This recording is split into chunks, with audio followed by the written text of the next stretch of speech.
What does freedom mean to you? Does it mean the freedom to choose? The freedom to have a family and raise your kids according to your own values? What about living a wild, adventurous life, experimenting with music, relationships, or art? What does freedom really mean? What if freedom meant something that only a few Americans still understood? What if it meant that your choices and your values were set by you, rather than by some politician in a far-off capital? Some people think we're only free to choose to live exactly how they live, by their moral code, or their narrow worldviews. But if liberty means anything, it means that you, and you alone, have the power to exercise your rights to which the laws of nature and nature's God granted you. It's time to put these principles back into action. It's time to restore the American dream, activate in our communities, and take our country back. It's time to wake up, America.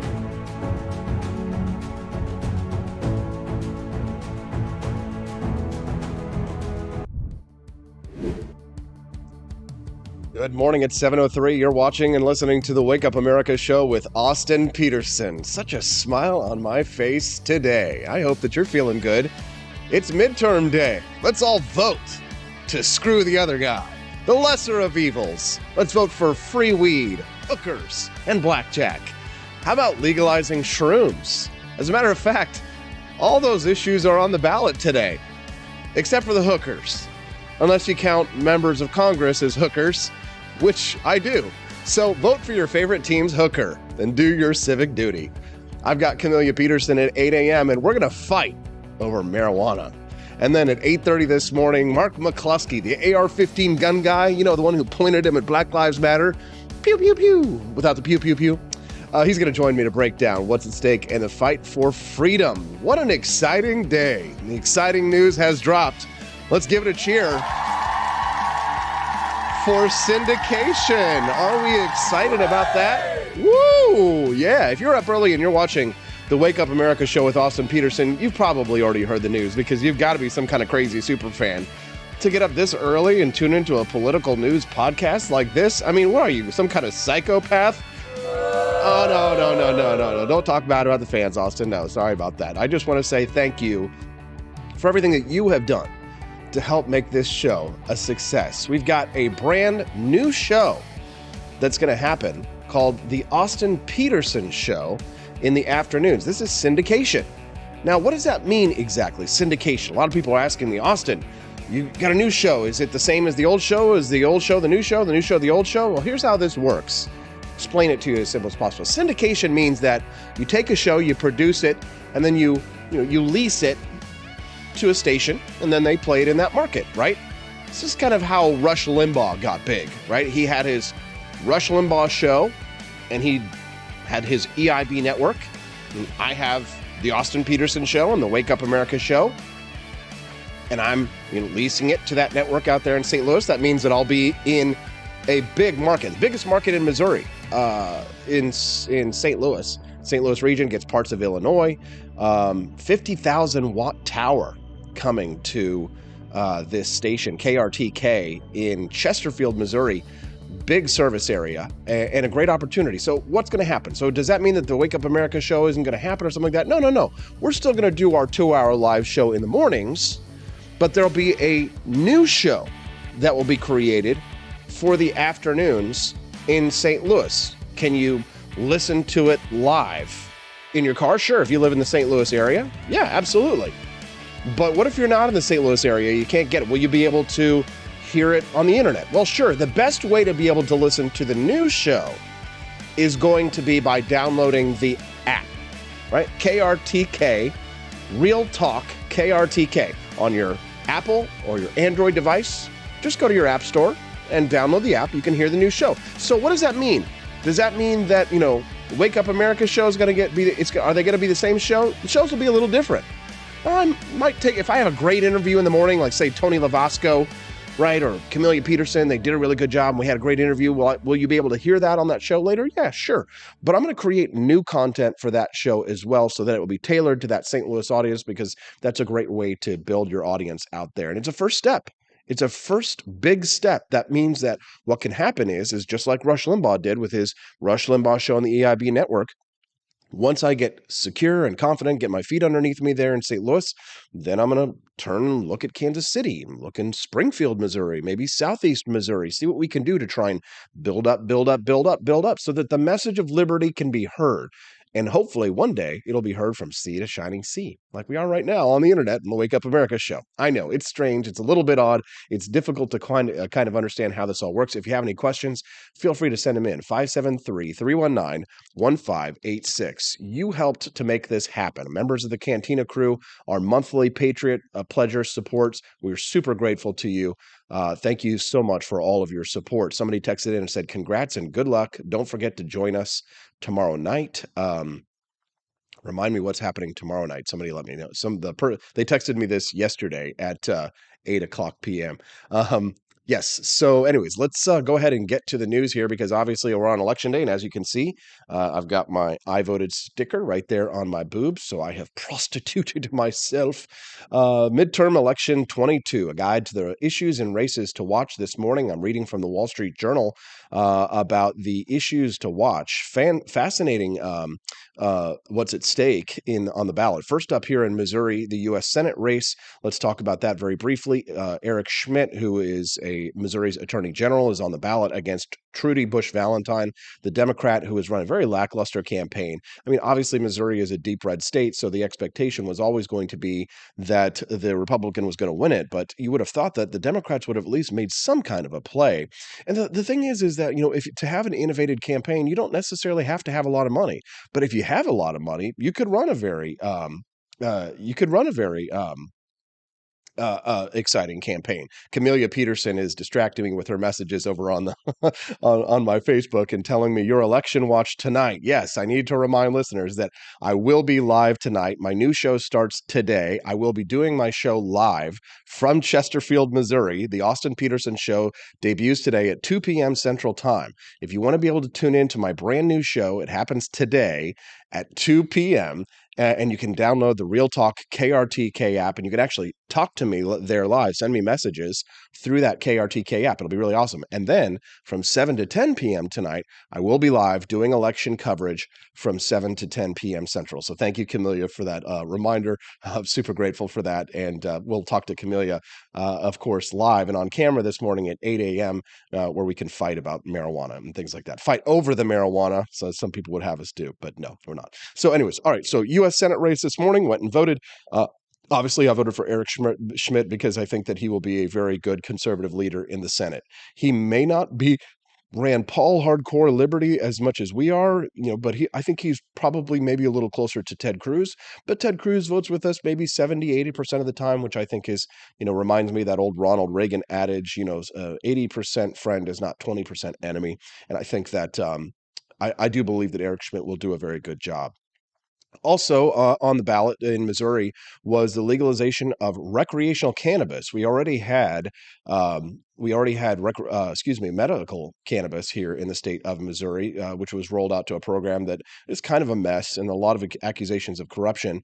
And I was going back and forth on whether or not I would vote for the legalization of recreational cannabis here in Missouri because of all the problems with cronyism in this ballot measure, because it doesn't go through the proper legislative process. It writes legalization into the Constitution, into the Missouri Constitution, 39 pages. Missouri's Constitution is a mess. It's not like the federal Constitution where it has this beautiful Bill of Rights, and it does a very good job at establishing the government of the federal government to a certain extent, whereas Missouri's is a nightmare mess, huge, needs to be rewritten, in my opinion, which is why I also voted for a constitutional convention. And I believe it's every 10 years on the ballot in Missouri is the opportunity to vote for a constitutional convention, for the opportunity to rewrite Missouri's constitution. And I've heard all of the negative views about, hey, we don't want to do that because what if the Democrats take control and then they write it? It's like, this is a conservative state. I'm not worried about that. If we happen to have a constitutional convention in the state of Missouri, will there be bad things that happen? Sure. Are we going to get, tyranny? Are they going to put up concentration camps here in the state of Missouri and put libertarians like me in camps?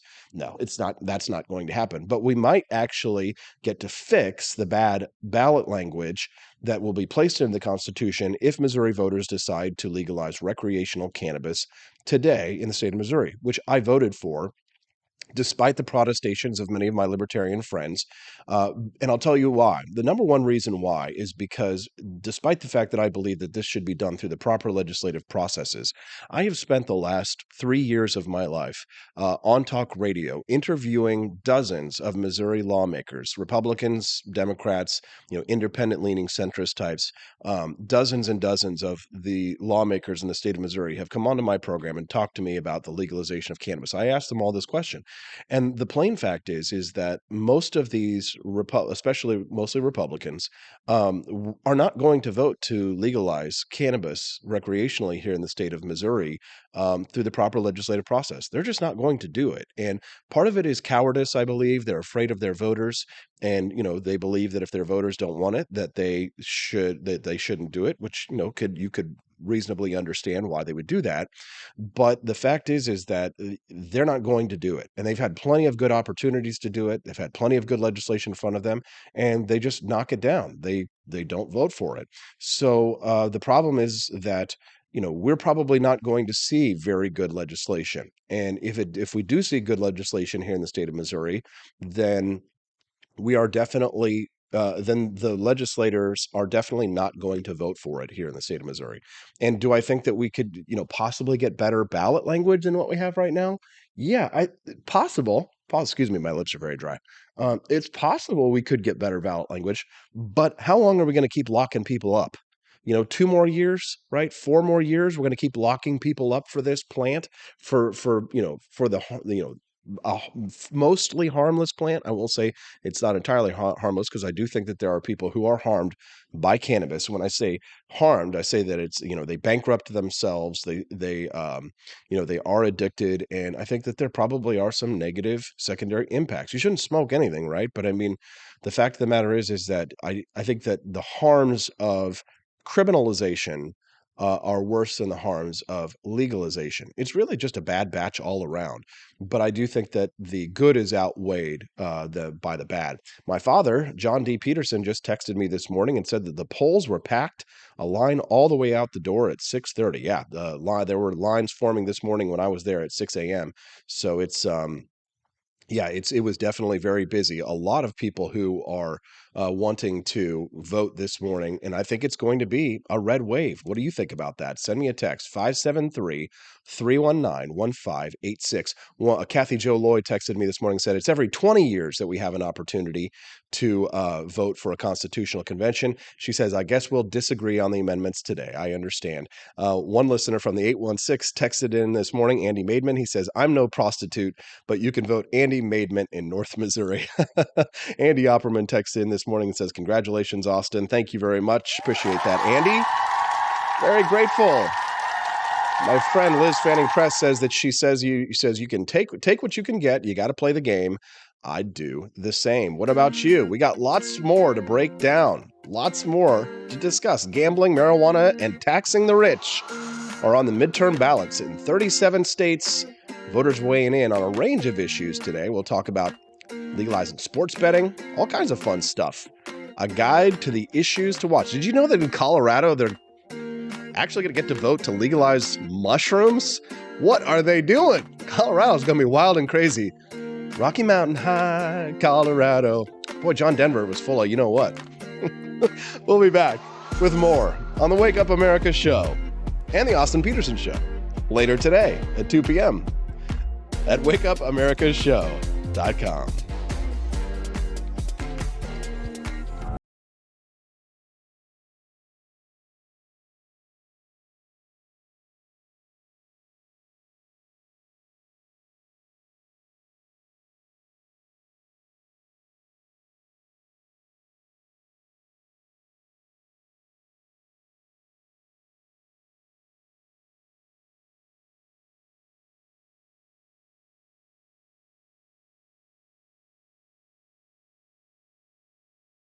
I like shooting things, but whenever I can't shoot something, I like to cut things. My life isn't all about shooting and stabbing and cutting, though. Sometimes I have to do actual work, but when I work, I still like to have fun.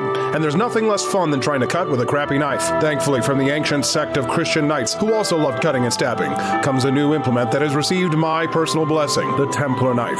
Like the ancient sword of Excalibur, you don't choose a Templar knife, it chooses you. You just decide what kind you want on the website first, however, and then order it online, and then it chooses you. The Templar knife comes in a variety of shapes. As a man of culture and taste, I have decided I will never use a terrible knife again. And thanks to the inspiration provided by this excellent product, I have decided to launch a new crusade against anyone using less than superior knives. Join me, brothers and sisters, by visiting uppercuttactical.com/pages/Templar-knives. That's a lot of slashes. For that, you'll need a Templar knife. For 10% off, use code AP for Liberty and join me in a quest for glory, for liberty, for Christendom, for the Templar knife. Get yours today. Fire.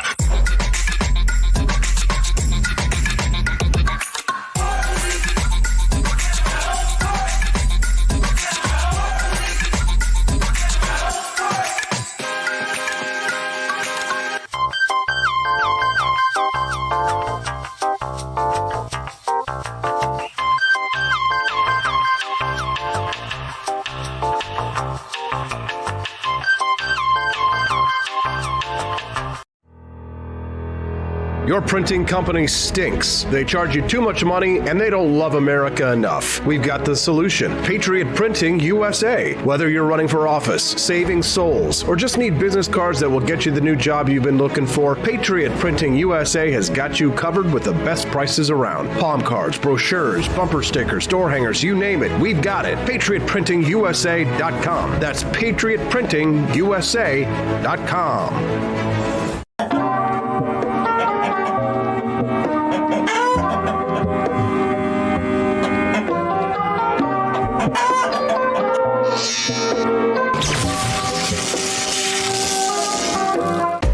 Want an engaging website to boost your business?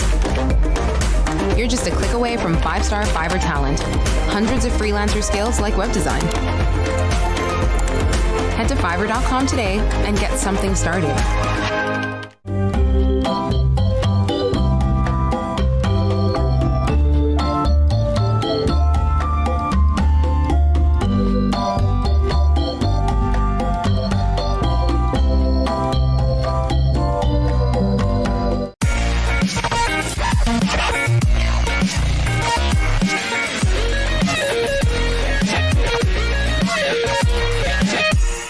Average Americans are turning into conspiracy theorists at an unprecedented rate.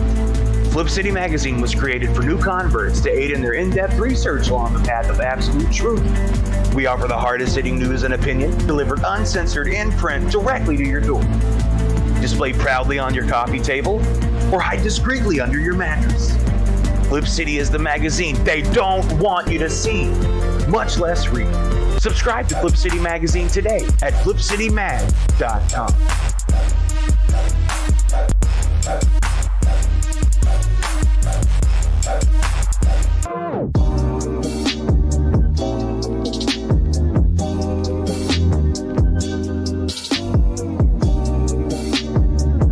I would remind you that extremism in the defense of liberty is no vice. It is better to settle these matters in the courts than on the streets, and new laws are needed at every level. But law alone cannot make men see right.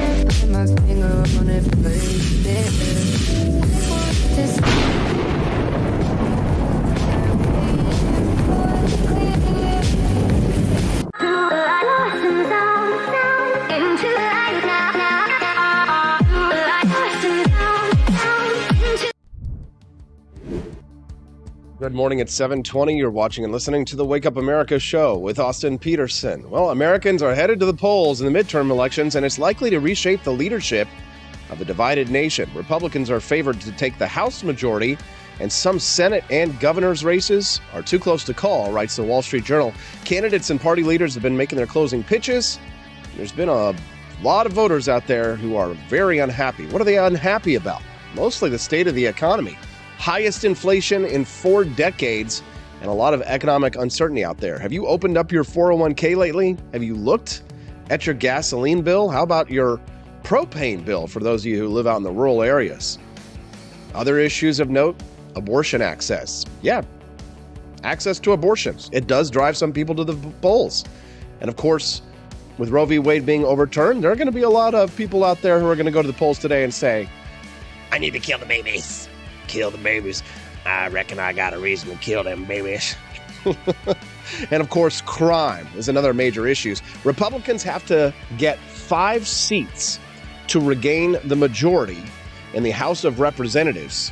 And this comes after 2 years of Democratic control of the White House and the Congress. Elon Musk tweeted yesterday that with the Democrats controlling the White House, that he's voting Republican, and he suggests other people do too, in order to chasten the government and to keep them in line. Oh yes, divided government is usually the best government for liberty, and Elon seems to know. Democrats hold about 220 seats right now in the House of Representatives, and Republicans have 212. But analysts right now think it's possible the GOP could pick up as many as 25 seats. The Senate is currently split 50-50. That's the big one right there, with Democrats in control. Now, in a toss-up, tight contests are happening in Pennsylvania, Georgia, and Nevada. Now, if there is a shift in congressional power, that is going to reshape the rest of Joe Biden's term, and it could, of course, trigger a lot of GOP-led investigations into his administration. Think about what I was talking about the other day. Senator Rand Paul could become the head of a very powerful committee that would give him the opportunity to do investigations into what went wrong during the pandemic and just how badly we were screwed by Anthony Fauci and other leaders at the NIH. Wouldn't you like to see that one? I would be interested to hear what you think about that. FJB says Vic Rackers over on the live stream this morning. Good morning, Vic. Rare Camellia, who's going to join us this morning at 8 a.m., she tuned in and said, oh, Lord, I'm on propane. I couldn't get a gallon tank, 1,000 gallon tank this year, but I will be at the top. It'll be on the top of my list for next year so I can fill while it's cheaper in summer. Yeah. Probably a lot of our rural friends going to the polls today and saying to themselves, I can't afford this. I can't afford 2 more years of Democrats in total control of the government. Tolly Owen says she's here for some Paul investigations. Oh, baby girl. Tolly, you know I'm here for some investigations. We're going to investigate. You know what I want to see investigated? All the Hunter Biden weirdness. Did you guys hear this story yesterday? I didn't share this with you, but I had it in my rundown. Let me pull it up. This was about Hunter Biden's business partner, apparently about ex-business partner, about to testify. This is interesting. Hunter Biden's ex-business partner is set to blow whistle with explosive trove of never-before-seen messages, photos, and recordings that could expose alleged criminal activity by the first family. Yeah, hooray, pretty exciting. We love to see that. Boy, this Hunter Biden is a mess. What a nightmare. What would you do? I mean, if you were his father, I mean, Joe has got to be, when Joe is lucid, he's got to be sitting around there bemoaning his horrible, terrible son and just, listen, is Washington, D.C. like House of Cards? Probably. Is Joe Biden, or at least if not Joe Biden himself, are the people around Joe Biden hoping that Hunter Biden pulls into gets himself a bad batch of crack and kicks off this mortal coil? Yeah, they're probably all wishing that because he has become a severe liability to the president. And now he may become an actual liability to the White House itself directly. Now, Tony Bobulinski character, he was Hunter Biden's business partner, and he had a front row seat to the Biden family's deal with their Chinese government-linked associate. Bobulinski apparently is ready to testify to a congressional probe investigating Hunter. Yeah, and there's another reason why we want Republican control of Congress, because we want those investigations to happen under our watch. That's why it is so important to get out and vote today. I would say, vote Republican, straight Republican. I didn't vote for any libertarians, but I don't think there were any on my ballot, maybe 1 or 2. But quite frankly, this is the most important election of our lifetimes. Oh, come on. It's funny. And I do believe that it is time for us to take control of the House and the Senate. Now, apparently, the texts that are going to be dumped are a confirmation that Hunter Biden and his family were in a $10 million deal with the Chinese. This is according to the Daily Mail. Hunter Biden's quote, "My dad's speaking. You should come to meet him," he says to this Chinese asset. Now, Andy Opperman is sending us a text, and he says, "When or if the gavel changes hands, I hope that the spirit of reciprocity rules and that the Republicans show Biden all the respect, fair-mindedness, and grace that the Democrats extended to Trump."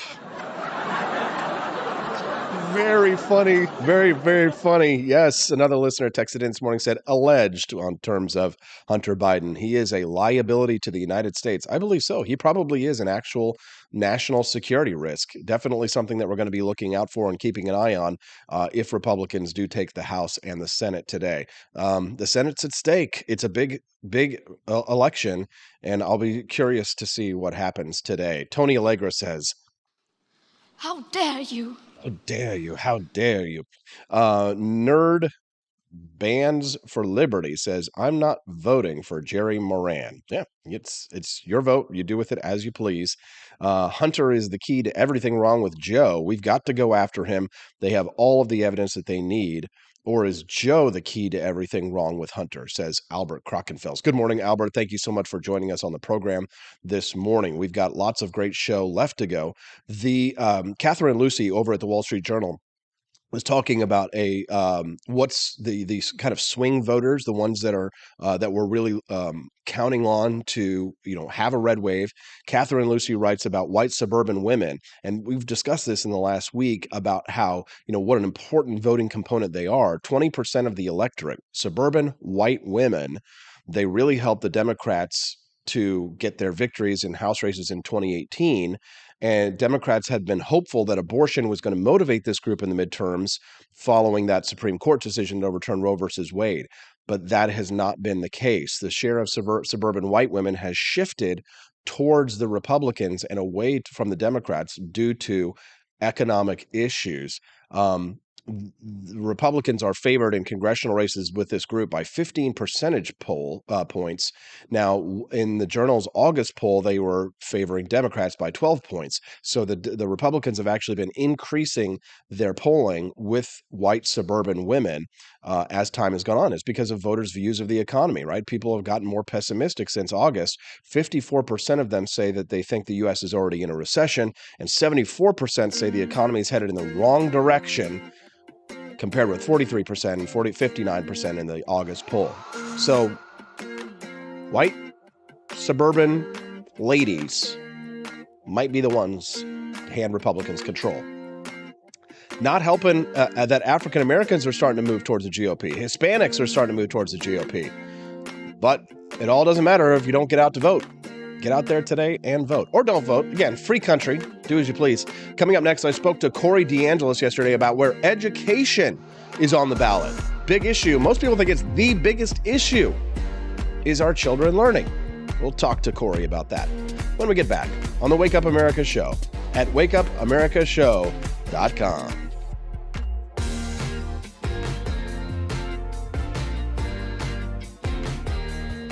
Want an engaging website to boost your business?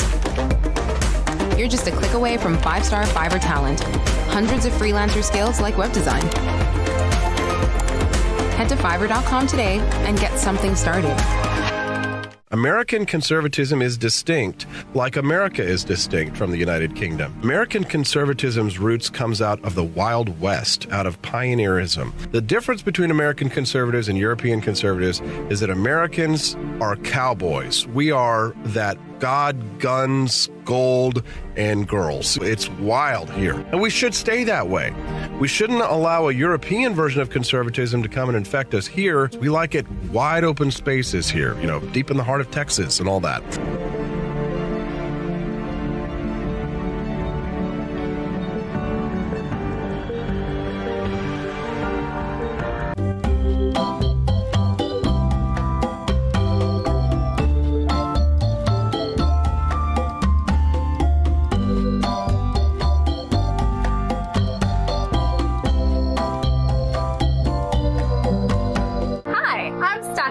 Austin's wife. I want to thank you all for watching the Wake Up America show with Austin Peterson.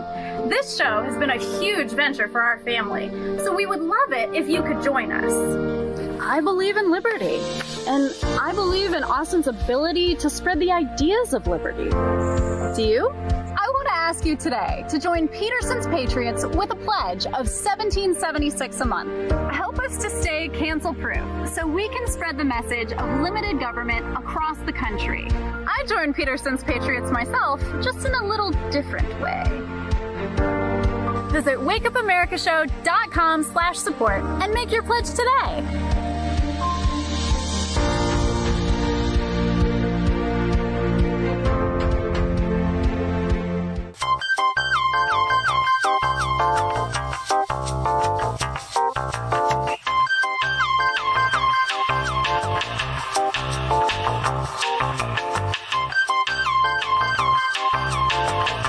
Average Americans are turning into conspiracy theorists at an unprecedented rate. Flip City Magazine was created for new converts to aid in their in-depth research along the path of absolute truth. We offer the hardest-hitting news and opinion delivered uncensored in print directly to your door. Display proudly on your coffee table or hide discreetly under your mattress.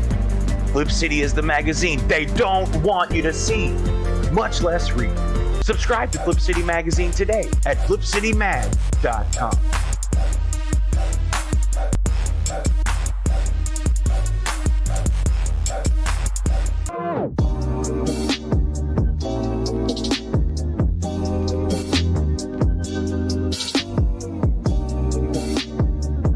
Speaker Pelosi's husband, Paul, made a big investment in chips just before Congress votes on a bill that would give $52 billion in subsidies and tax credits to the chip industry.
Going to talk to us about where education choice will be at on the ballot this year in the midterms. Let's talk to Corey now, joining us live and on camera. Good morning, Corey. How are you, sir? Hey, Austin, doing well. Thanks so much for having me. Yes, thanks so much, Corey. I mean, I've been excited to see you making your way around the country, fighting for education choice. Certainly, it's become an enormous issue in the last couple of years as more and more children we have seen have suffer the negative consequences of the mismanagement of our education policy. It's led to sweeping victories for governors in places like Virginia and elsewhere.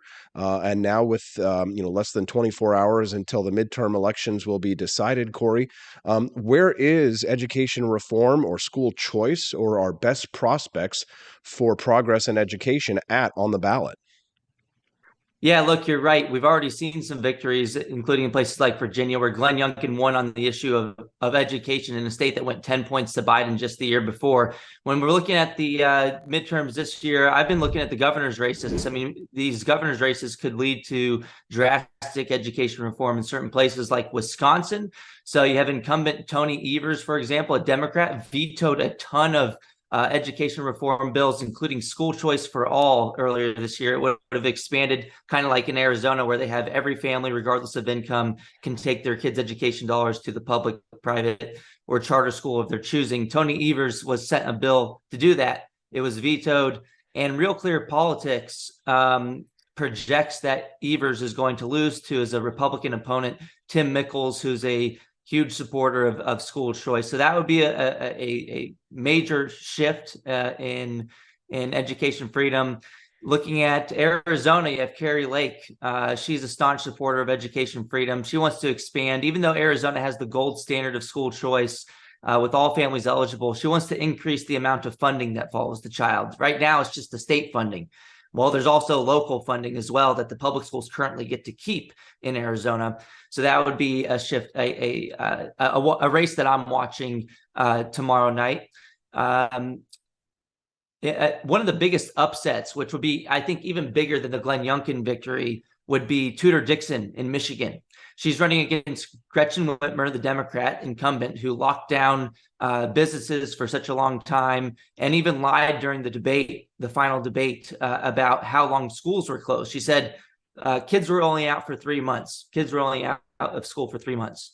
And that's just verifiably false. And even if it were true, it came off as if she was downplaying the damage done to kids by keeping them out of school for so long. Looking at congressional seats, I mean, look, I think Republicans might have a red wave that's so big that they take both chambers, the Senate and the House. Obviously, Joe Biden would still be president.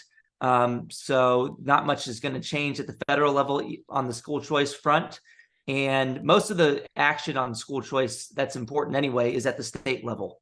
Even if we did have all three branches with GOP control, then the federal funding of K-12 education is only about 8 or 9% of the total pie. So you get more bang for your buck if you're focusing your efforts at the state level anyway. Certainly a good argument for paying attention to what's going on in your state and local politics. If you're just tuning into the show, we're speaking to Corey DeAngelis about where education choice might be on the ballot. He's pointing to a lot of these gubernatorial races. I thought it was interesting, Corey, this was a big story last week, was the article in The Atlantic by Emily Oster, where she was calling for what she called a pandemic amnesty. You're already shaking your head, but one of the big issue that she admitted that her and other liberals and Democrats were wrong about was how they handled education, was how they handled schooling. So, Corey, are you prepared to grant Emily Oster amnesty on this issue? I'm definitely not granting Randy Weingarten and the teachers unions amnesty for holding children's education hostage to secure multiple multi-billion-dollar ransom payments from the taxpayer. I mean, look, you had private businesses fighting to reopen. You had the private schools fighting to reopen. In California, you had a Christian private school in Sacramento that even rebranded itself as a daycare to get around the government's stupid regulations that applied to closing schools, but not daycares, because for whatever reason, COVID could get you if you're learning something in that same building. But if you were just at a daycare, it was totally fine. I mean, the private schools, private businesses, they all wanted to reopen because they knew if they had to keep their doors closed, they might have to remain closed for good. The public schools knew that they can get your money regardless of the tax system, but it was even worse because they knew that they could get financial benefits from remaining closed. They could say, oh, we're closed because we don't have enough money, even though we spend over $16,000 per kid per year, much higher than average private school tuition. So no pandemic amnesty, especially because the other side doesn't want to admit that they did anything wrong. Until then, we shouldn't even talk about pandemic amnesty. And look, I think Democrats want this to happen right now, and they're trying to distance themselves from the school closures because they don't want to lose on Tuesday. They don't want to lose tomorrow. And they know that keeping the schools closed was deeply unpopular at this moment, and no one's forgetting what happened. Parents haven't forgotten. Parents were right there with their kids. And the one side benefit, though, of the closures was that parents got to see that they were sending their kids to institutions that were brainwashing them to hate them for 13 years, which is another part of the conversation as to why support for school choice has jumped so much in recent years, is that parents got to see another dimension of school quality, which is whether that school's curriculum aligns with their values. And look, Vodi Bakum said it best. We got to stop sending our kids to Caesar and then acting surprised when they come back as Romans. Parents saw that their kids were coming back as Romans, or they were at least learning things that weren't aligned with their values, and families are pushing back They're a new special interest group when it comes to K-12 education. Forever, it was just the employee unions, but now the kids have their own union and they're called parents. But the only way that things are ever going to change, if those parents show up at the school board meetings, but then continue to show up at the ballot box tomorrow on Tuesday. They need to hold politicians accountable so that this never happens again. Maybe then we can think about pandemic amnesty, but you need some accountability at the same time. I love that quote. Don't be surprised when you give your children to be educated by Caesar that they come back as Romans. I like that quote. I think I like. It reminds me a little bit of another quote that I like from Malcolm X, who said, "Never let your enemy teach your children." If you're just teaching, if you're just listening to the show and tuning in now, we're speaking to Corey DeAngelis. Corey is the senior fellow at School Choice Now and a senior fellow at the Reason Foundation. Corey, I'd like to talk to you a little bit about a headline that you shared on your Twitter account at DeAngelis Corey, where it said that you say that school choice is a rising tide that lifts all boats. You call it a win-win solution. What do you mean? Yeah, competition works in K-12 education just like it does in every other sector, every other industry. When parents get a choice to choose the education that works best for their kids and aligns with their values, and the money follows the child, well, suddenly you have bottom-up accountability. The public schools up their game in response to competition, and there have been 28 studies on this topic. That's all that that's the total number of studies, and 25 of the 28 studies find statistically significant positive effects of private school choice on public school outcomes. The competition is a rising tide that lifts all boats. It's a win-win solution. And obviously the families who get a choice benefit. That's why they're making the choice. But the kids who remain in the public schools, their outcomes improve as well. And there's been a small subset of studies, about 5 of them, that I've written about in a blog at the Washington Examiner called School Choice Benefits Teachers Too. All 5 of the studies find that private and charter school competition lead to higher teacher salaries in the public schools. So school choice benefits kids and families, obviously, but it also benefits the kids who remain in the public schools and the teachers as well, because whether we like it or not, the government school system is not just a monopoly, it's also a monopsony in the labor market. Competition in the market for goods and services benefits customers. Competition in the labor market benefits employees. I mean, just think about the trends over time. In the public school system in America, since 1970, we've increased per pupil education expenditures by about 152% after adjusting for inflation. Teacher salaries have only increased by about 8% in real terms. So when I hear the teachers complaining about digging into their pockets, and maybe they're not earning enough in a certain area after being in the system for so long, and they're so upset with the red tape and the bureaucracy of the government school system, I kind of feel bad for them. But the problem isn't with their competition. The problem is with their employer. It's a monopoly, monopsony in the labor market. It's interesting, fascinating stuff. Corey, is there anything else that you think our listeners should know before I let you go? Anything about the midterms or anything that you'd like to plug? I mean, we need to look at, we're going to see the new shift in leadership in legislatures all across the country, and it'll be fun to look at what's happening this session. But look, Arizona just went all in. They have the slimmest of GOP majorities. They have a one-seat majority in the Senate and the House. They have the governor's office. It's a purple state in Arizona, the slimmest of majorities, and they just went all in on school choice, the gold standard. Every single family, regardless of income, background, or zip code, can take their kids' education dollars to the public, private, charter, or home-based option for their kids. And if Arizona can do it, every red state should be able to do it in the country. So I'm looking at you, Florida. I'm looking at you, Missouri. I'm looking at you, Texas. Abbott's finally leading on the issue. He's pushing for school choice. He even said in January that this was going to be the swiftest, most powerful push for school choice in Texas history. They have much stronger GOP majorities than in Arizona. If Arizona can do it, states like Texas should be able to do it as well. It is on the Republican Party platform. 88% of Texas Republican primary voters went to the ballot in March of this year saying they support a school choice proposition, which was up 9 percentage points since 2018. There's been a sea change in support for school choice. Parents have woken up. They're never going back to sleep. And we should, politicians would be wise to listen to these parents going forward if they want to have political success as well. It is politically disastrous, I would say a form of political suicide at this point, to come out against parental rights in education. So we'll see what happens tomorrow on Election Day, but parents are the change agent here, and every state should go all in and empower all parents like they did in Arizona. That's right. Parents are the change agent. Corey DeAngelis, the tip of the spear in the fight for education freedom. Corey, thank you very much for your time today. We're grateful to have you. Totally. Thank you, Austin. I enlisted as a medic to be there to help my patients, and after an injury, I found myself as a patient. I experienced post-traumatic seizures. Depression is a big one that comes along with it, PTSD. So I pursued my PhD in neuroscience and regenerative medicine. The coalition has helped fund my academic pursuits. They genuinely care about helping the vet in whatever way that they can. Through supporting the coalition, you're supporting some of the veterans that have the biggest needs. Visit saluteheroes.org to learn more.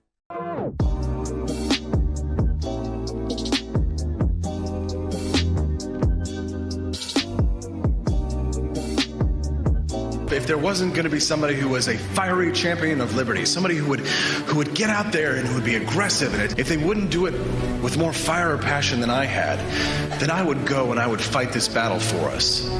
I've fought for the principles that we all share. Parties tend to be secondary to me. We're here because we believe in the principles of liberty. I am not a perfect messenger, but I think I'm a damn good one. This is a replica of our first president's flintlock pistol. You have my full support, my respect, and my gun.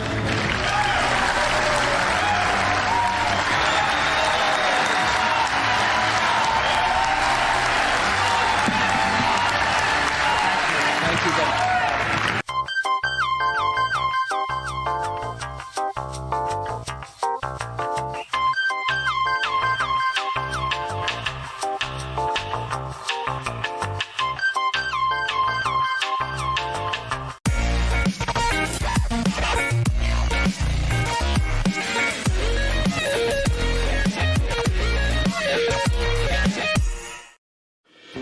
Enough yet? Do facts no longer matter? Are lies to be encouraged instead of punished? This is not our inheritance. If truth no longer matters, we will not remain free for long. This is our generation's challenge, to defend our founders' hope that we the people could self-govern if we defend our right to get the facts. And right now, we're building the only defense of free people have. The facts on every politician, every position they held, every statement they've made, every vote they've made, and any cash they've taken. It's the real history on those now pandering for your vote. There are hundreds of young people building our defense right now, and they need your help. We all have our passions, but as our ancestors knew, when events become so foul they threaten us all, we must stand and defend each other. Please, have our backs. Join us at votesmart.org.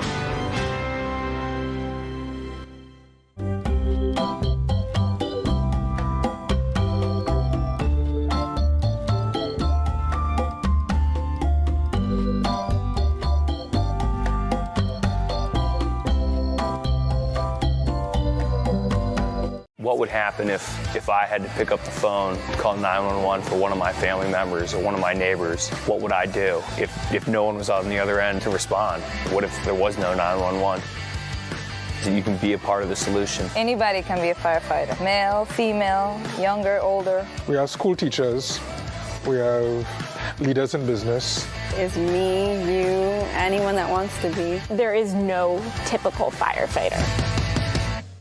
We wish you a freedom Christmas. We wish you a freedom Christmas. We wish you a freedom Christmas and a liberty new year. Socialists and commies may try to convince you that the holiday's all about free stuff. But let's be honest, we all know whose wallet Santa's gifts are coming out of. There ain't no such thing as a free stocking. Santa is the only guy with a big white beard promising free stuff that we want anything to do with this holiday. And if you don't believe, you don't receive. It's a capitalist, consumerist holiday, and it's time for a Santa-sized stimulus. Get your free market merch at the AP for Liberty shop today and stuff your socialist sisters' stockings full of capitalist cheer. Ho, ho, ho, ho!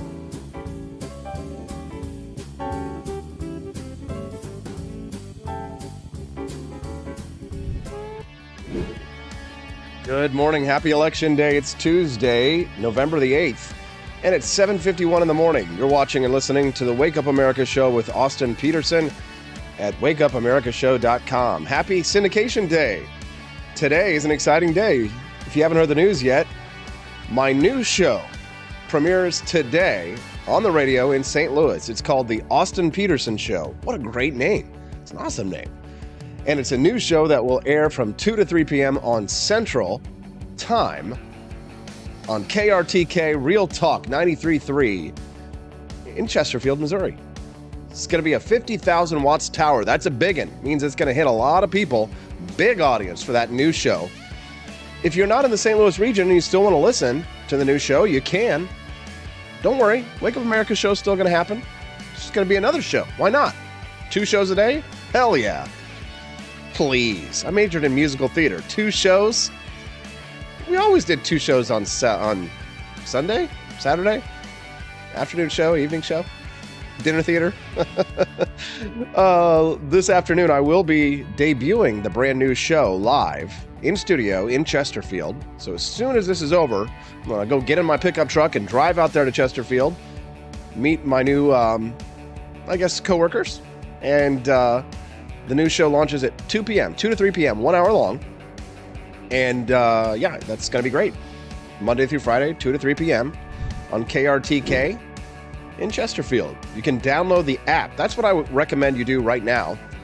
Just head over to the App Store on your iPhone or on your Android and type in KRTK or Real Talk 93.3. You'll find it. If you have any problems, let us know. We'll make sure that you get there. You can even interact with me on the app in real time. Pretty cool stuff, right? Awesome. Download that app, put it on your home page on your phone. That way you can tune in and listen. Even if you're like Quest fanning, you're all the way up in Brooklyn, New York. If you're in Brooklyn or Texas or wherever you happen to be, it's syndication, baby. It's very exciting. Thank you so much for supporting the Wake Up America show. Without you, we wouldn't have been able to get syndicated. Very, very exciting.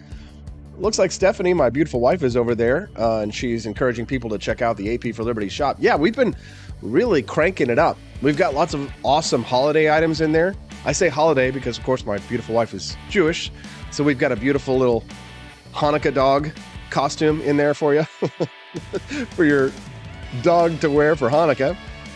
And, of course, a lot of fun Christmas items, like the one that we've been selling like crazy is a picture of a gingerbread man, and it shows the gingerbread man on it, and it says, "Let's get baked." Surprise, surprise, libertarians. Very funny, very funny. Check it out at AP for Liberty shop. Thank you, Charmed One. Exciting, very exciting day. This is gonna be big, big, big. The more liberty lovers that we have out there, the better, right? Out on the mainstream airwaves. It's nice to have people who are actually out there fighting for freedom and can get out there in the mainstream media and do it, because it's tough. It's tough for liberty lovers to get a job in the mainstream media. One listener texted in and said, "So are you doing a whole nother show, not syndicating this show? That show is syndicated." So syndication, I'll just explain it very briefly. Syndication is when you take a show and you lease it to a radio station. So I'm going to create a new show for that station, and it will incorporate elements of the Wake Up America show. If I have a great interview that I do here on the Wake Up America show, I might put that into the new show in the afternoons. But essentially I'll be doing, so that syndication is just when you have a show and then you lease it to a station, right? So I'm leasing my show to 93.3 in St. Louis. Now I could take that show and turn around and lease it to another station in Southeast Missouri, right? And syndicate it again and again and again and again. And that's really, kind of what you do. So essentially I will be doing 2 shows, and there will be fresh content for both shows, but sometimes there might be an interview or something, a good segment that I might want to carry over into the afternoon show. But for the most part, you'll be getting fresh content in both, which is great, right? Good. Kathy Joe Lloyd texting in this morning. She says, Corey quoting Vadi. Great day. Have no idea what you're talking about there. Corey, who's Corey and who's Vadi? No idea. One listener texted in this morning, says, a British man was killed by a shark whilst honeymooning in Australia. Wow, terrible. Reports say he didn't suffer for too long, as he had only been married 5 days. Very, very funny. One listener says, where is Carmen Sandiego voting? Not on Facebook. Good question. Yes. You can text the show too at 573-319-1586. That's 573-319-1586. We'd love to hear from you. What have I got here on this topic? I don't know if I have enough time to get into the nitty-gritty details on this one.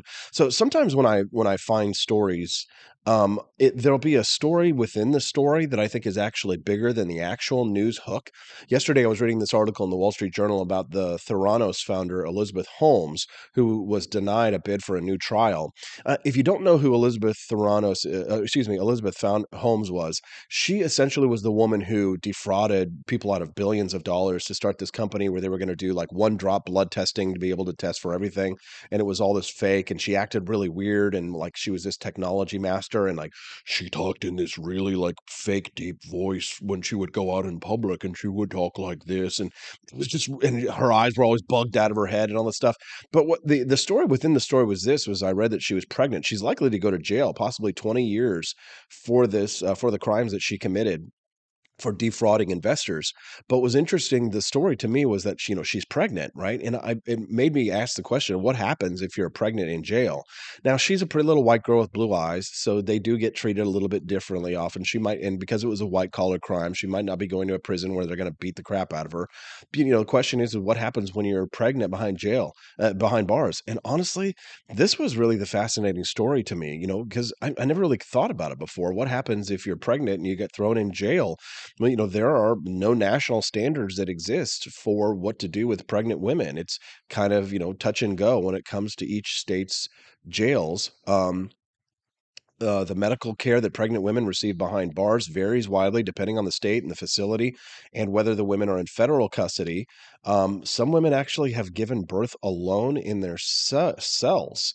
Most women do receive transportation to a hospital for delivery, but because a lot of jails and prisons don't consistently track pregnancies, it's hard to say how many incarcerated women give birth, let alone what type of care that they receive.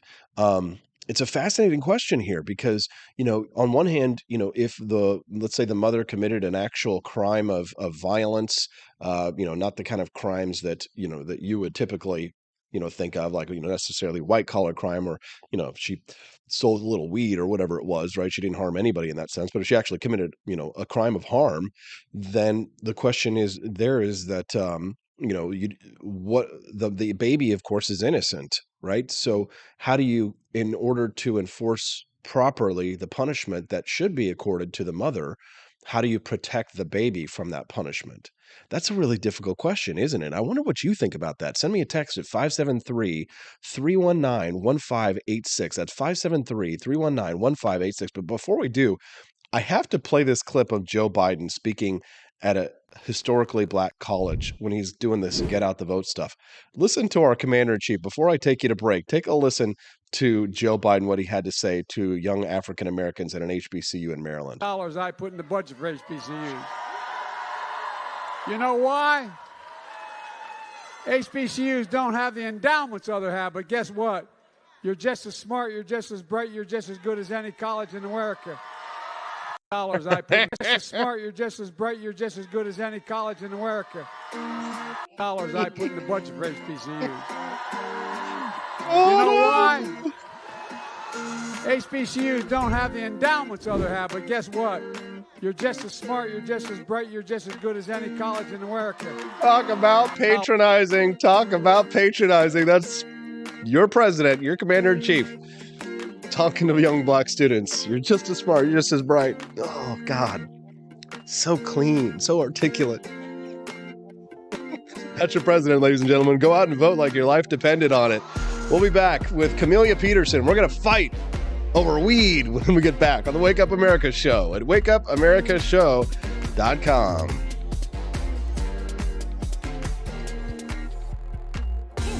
My name is Kelvin. Welcome to Frenchy Bush. This is my Diddy's website. Now I've decided to speak to you with my real voice for the first time ever to tell you about how cool Frenchy Bush is. But I've decided that this is the perfect opportunity to share with you. Frenchy Bush is a good website. You should follow us on socials. If you like Frenchies or any kind of bulldogs, me and my new brother George are going to try to make your life more fun. Hello, St. George. My neck isn't really thick yet, but it will be. We are so glad you're here. Please ignore my floating eyeball. It helps me spot predators who might be approaching from the sides. Dee Dee made Frenchy bullshit to review things that he uses on me and my brother to tell you if it's good or bullshit. Take this collar, for example. Dee Dee really likes it. Dee Dee said it's really handy because us Frenchies got thick necks. Need something really tough. People think Frenchies are little, but if you look at us from below, you can see we are really pretty buff. Beefcake. Yes. Look at my creamy thighs and chest. Yes. You like that? Big brother, please focus. Frenchy Bullshit. Please follow us for more great content and read the Frenchy Bullshit blog for more fun and cool stuff.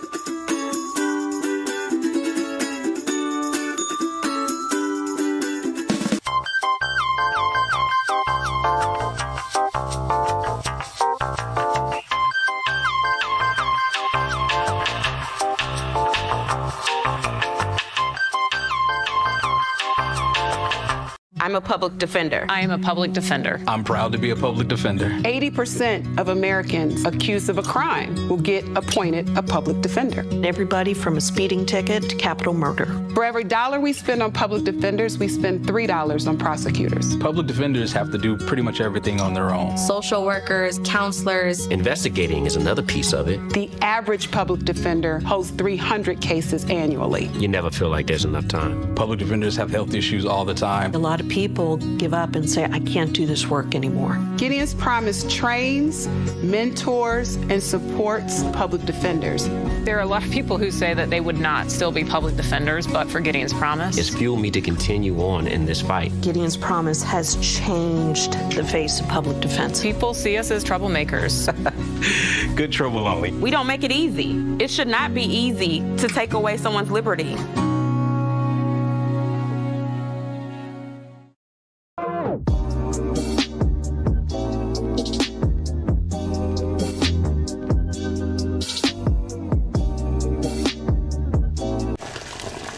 Ever hear the one about the frog? Put a frog in a pot of boiling water and it'll jump right out.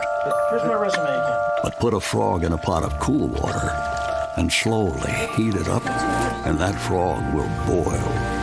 It's a lie. But as a metaphor for us and all that we go through as veterans, Do you have any real-world experience? it's a story that rings true. We make excuses for how we feel. We push everything down. We tell ourselves the lie that it's easier to stay in that boiling water, to disconnect. And some days, maybe it is. But you've never been interested in easy. Make no mistake, reaching out is hard. Do it anyway. I need help. You're not alone. You've got this. You are not a frog. Find resources at va.gov/reach.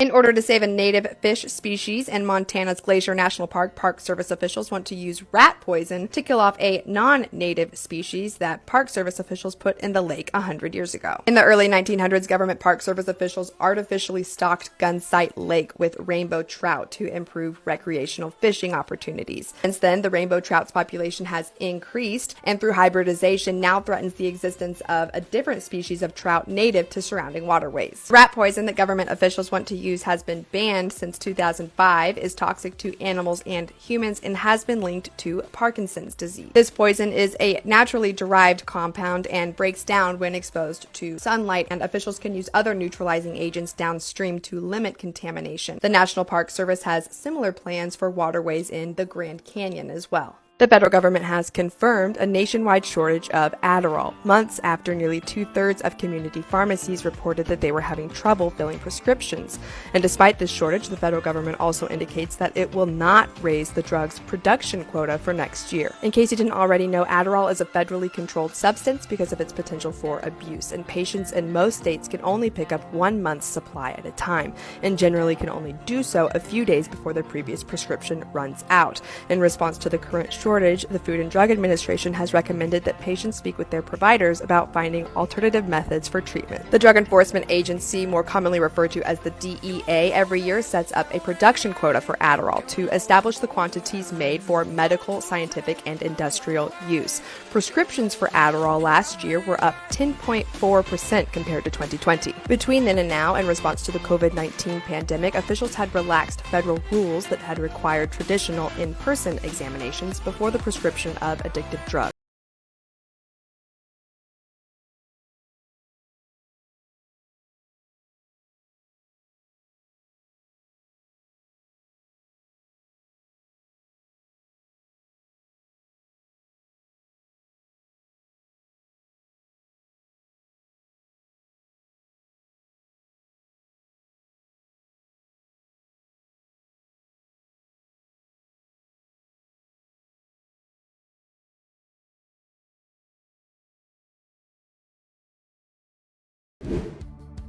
Good morning. Happy Election Day. It's Tuesday, November the 8th, and you're watching and listening to the Wake Up America Show with Austin Peterson at wakeupAmericaShow.com. But you can also hear the Austin Peterson Show, the new show today at 2 p.m.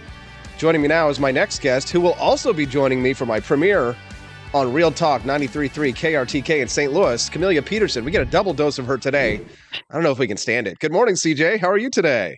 I'm doing good. Excited for this afternoon, too. You're also excited for it all to be over, aren't you? Oh my gosh, yeah.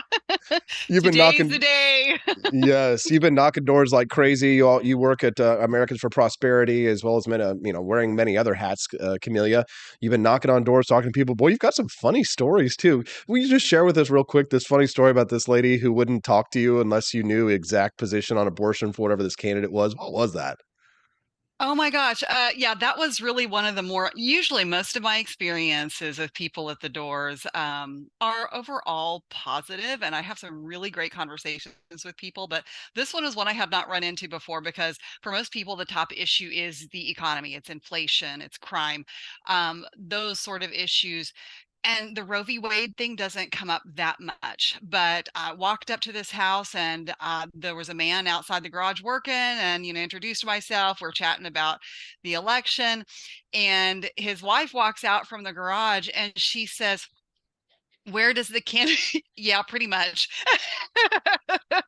She said, "Where does the candidate stand on Roe v. Wade?" And I was like, well, I said, I can tell you that he's pro-life. I don't know that I've exactly heard what he has said about, overturning Roe v. Wade. And she said, well, if you do not know exactly where he stands on the most important issue to us, then you need to get off my property. Like, Whoa. okay. Whoa. Have a nice day. Okay. And so you left, huh? I did. And, that was like a weird day, because in the same neighborhood this is another thing I've never had before. I had a man ask me, he was like, well, did he support the insurrection? I was like, I don't know about that. Well, he's a Republican? Yes. Well, no. Okay. There will be those people. That's okay. So, at stake here in the state of Missouri is the U.S. Senate race between Eric Schmidt and Trudy Busch Valentine. Were you surprised that the Democrats didn't even try here? I mean, like Trudy Busch Valentine, it's like she slept the whole time. It's like they probably raised a lot of money, but I don't know if they spent it or not, Camellia. I don't really know what the thought behind that was, because yes, she had a whole lot of money, and they dumped a whole lot of money into this campaign. I think one of the numbers I saw was that she had put in 10 million of her own money, and they just, I don't know. It seems like they had better options, maybe in Lucas Kuntz, but she just was a lackluster candidate. And I don't know. I think if they had put that much money into it and maybe they had a great candidate, maybe they would have, closed the margin a little bit more. I don't know how much, but Yeah, it was always going to be a blowout. Did you hear Scott Fawn on my show yesterday say that he thinks that because of the economy and because of the way things were, that even Eric Reitens could have won, the former governor of Missouri, who had to resign. And for those who don't know that story, he was a very controversial candidate. There were these accusations that were made that he was, abusing his children and all these things were throwing at him. But were you surprised to hear Scott Fawn say that? I don't know, maybe a little, but I would agree with that. I just think when it comes down to it in the general election, that there were so many people that I talked to that were like, I will never vote Democrat again. I don't know how anybody can do that because they are just the last couple of years, they are sick and tired of it. They were sick of the lockdown stuff. They're sick of the gas prices, the inflation. They've had it. Yeah, no kidding. I've been reading these polls about, how minorities and swing voters are starting to turn towards Republicans. White suburban female voters are going to the polls, voting for Republicans because of inflation. I mean, they're paying more at the grocery bill. Abortion may send some voters to the polls. And yeah, you had that interaction with the voter who was, right to life, kick you off the property if you didn't know every position he had. But the main issue that's really driving people to the polls today, Camellia, would you say it's inflation, isn't it? Absolutely, without a doubt, overwhelmingly. Overwhelmingly, it's the state of the economy. If you're just tuning in, we're speaking to Camellia Peterson. She's the editor of the Libertarian Republic. That's my website. And she also works for Americans for Prosperity here in Missouri. That's a liberty organization that fights for limited government, which opposed Amendment 3 to legalize marijuana. In defiance of all of my liberty friends, in defiance of the powerful Americans for Prosperity, in defiance of my good friend Camellia, I voted yes to legalize marijuana. Now, let me have it, Camellia. Oh, boo, you boo, you. All right, Camellia. So why did you vote no? I voted no because there's just too many problematic things in this, and the fact that it puts it in the Constitution. I voted yes on medical 2 years ago when we did that. I think there were 4 things on the ballot for that. And Amendment 2 at the time was the least bad option. Wasn't perfect, but I think it's definitely true at that time that the legislature would not have taken action on that. In this case, I feel a little more optimistic, and I know we disagree on this part, but I do feel a little more optimistic that the legislature will take this up again. They had a good bill that AFP also supported in this What happened to last that bill? session. And what happened to that bill? What happened to that bill, Well, CJ? I What will happened tell to it? you what Huh? happened to that bill. What happened to that bill, CJ? Somebody tanked it with silly transgender garbage amendments, and also, by the way, that Yeah. I got a beef with you, Nick. Yeah, we got beef. Where's the beef? It's with Nick Schroer. And so let me ask you something, CJ, now that I got you back to the wall, baby. You think that they won't do that again next time? That for 2 years, the next 2 years, that some Nick Schroer character isn't going to do the same old you-know-what as they did last time, that insert some weird transgender language into it? Camellia, that's what they do. Yes, I understand that, but I will say the reason that I am more optimistic this time around is because I have seen lots of legislators kind of adjust their position. We had a lot of bipartisan support on Ron Hicks' bill in the last session, and the coalition that has come together opposing Amendment 3 has granted, some on the conservative wing of that. There are some who are just opposed to legalization in general, but I'm not sure that that's a really large part of the coalition. I think a lot of the people that have come together to oppose that are doing so because of the anti-liberty components in this ballot initiative. And it's people all over the spectrum. It's Democrats, it's Republicans, it's libertarians. I mean, there are people that would never come together on anything else, but are coming together on this. And I just kind of think that maybe legislators will see this and will take it a little more seriously. And I think they know too that if this doesn't pass and then they don't take action on it, it will come back on the ballot. And because here's the deal, there's a difference in what motivates the people who are for the most part, who are for and against this this amendment, and the people who are backing it in with tons of money in supporting Amendment 3, they're in this for the money. They will profit off of But this. let's talk about the criminal justice question. I think should outweigh the economic interest in this one. We're talking about people's lives here. There are people in jail right now, or people who have criminal records who can't get jobs, and they deserve expungement. Not yesterday, not today, like right now. They deserve expungement. To me, that should outweigh the problems of the cronyism. Which, listen, if you think that cronyism isn't going to happen in some kind of bill that comes forward from Republicans in the legislature of legalization, I got a bridge to sell you here, stock at the Tuscumbia Bridge Company out here. The fact is, Camellia, is that this bill does contain expungement, and people's lives would be drastically altered today. Shouldn't that outweigh those economic concerns? I think it's a big factor. Yes, I will say it's limited expungement. We're talking about, misdemeanors, and I think in a very limited way, felonies. And the thing is that I mean, we both know in the amendment that is on the ballot that it actually creates, another felony.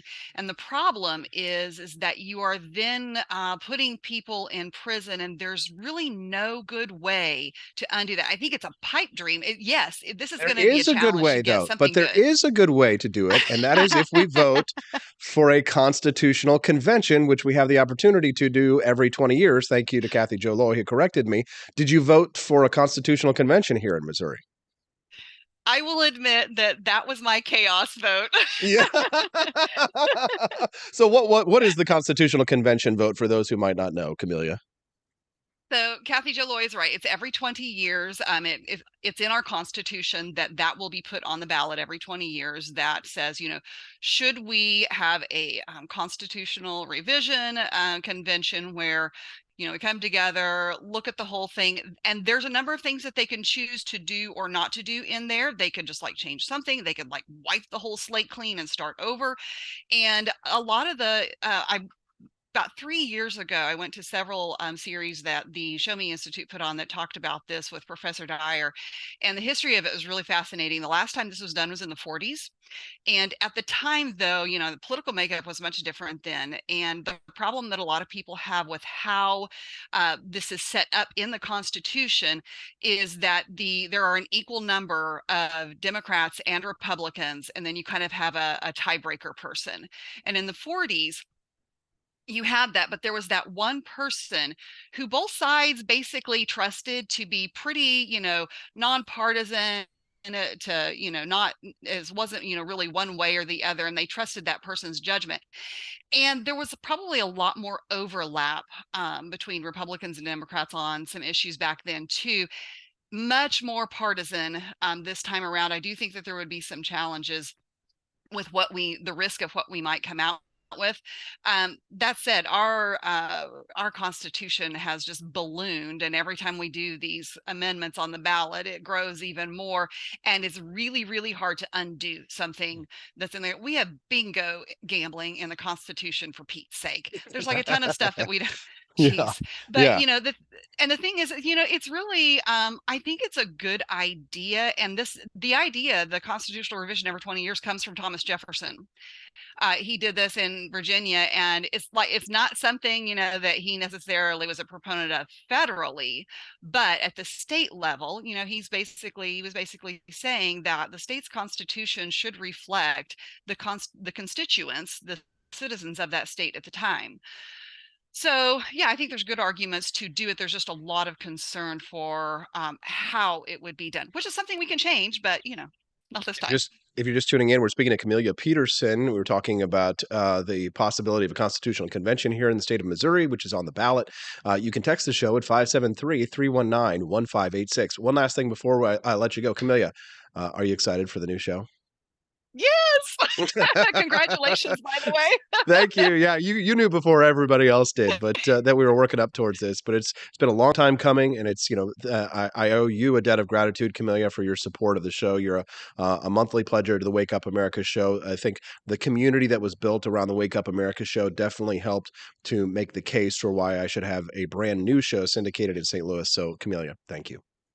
You're welcome. And I will tell you that this station that you're joining, I was telling you when you were telling me that you're talking to him, is that everywhere I have gone in grassroots groups and events in the communities around the St. Louis area, they are always there. I mean, they are on the ball and they are out there with the people. And so I think that's really awesome.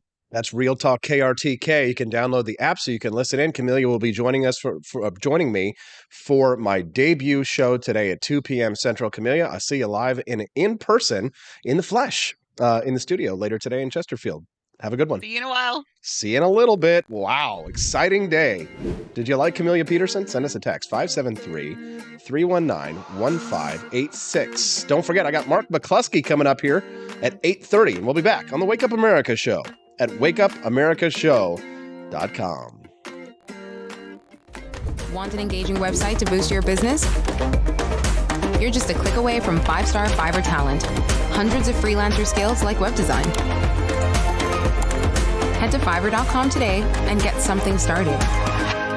American conservatism is distinct, like America is distinct from the United Kingdom. American conservatism's roots comes out of the Wild West, out of pioneerism. The difference between American conservatives and European conservatives is that Americans are cowboys. We are that God, guns, gold, and girls. It's wild here. And we should stay that way. We shouldn't allow a European version of conservatism to come and infect us here. We like it wide open spaces here, deep in the heart of Texas and all that.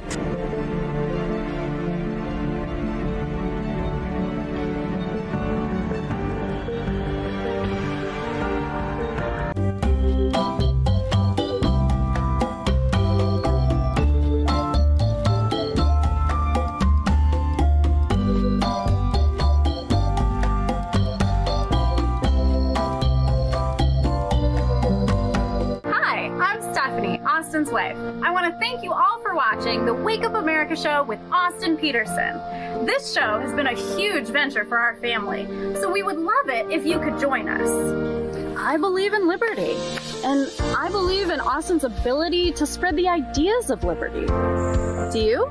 I want to ask you today to join Peterson's Patriots with a pledge of $17.76 a month. Help us to stay cancel-proof so we can spread the message of limited government across the country. I joined Peterson's Patriots myself, just in a little different way. Visit wakeupAmericaShow.com/support and make your pledge today.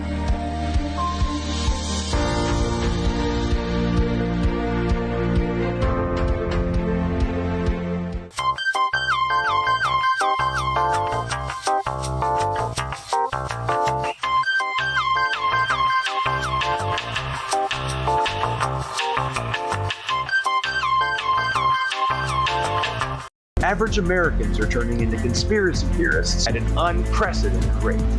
Flip City Magazine was created for new converts to aid in their in-depth research along the path of absolute truth. We offer the hardest-hitting news and opinion, delivered uncensored in print directly to your door. Display proudly on your coffee table, or hide discreetly under your mattress. Flip City is the magazine they don't want you to see, much less read. Subscribe to Flip City Magazine today at flipcitymag.com.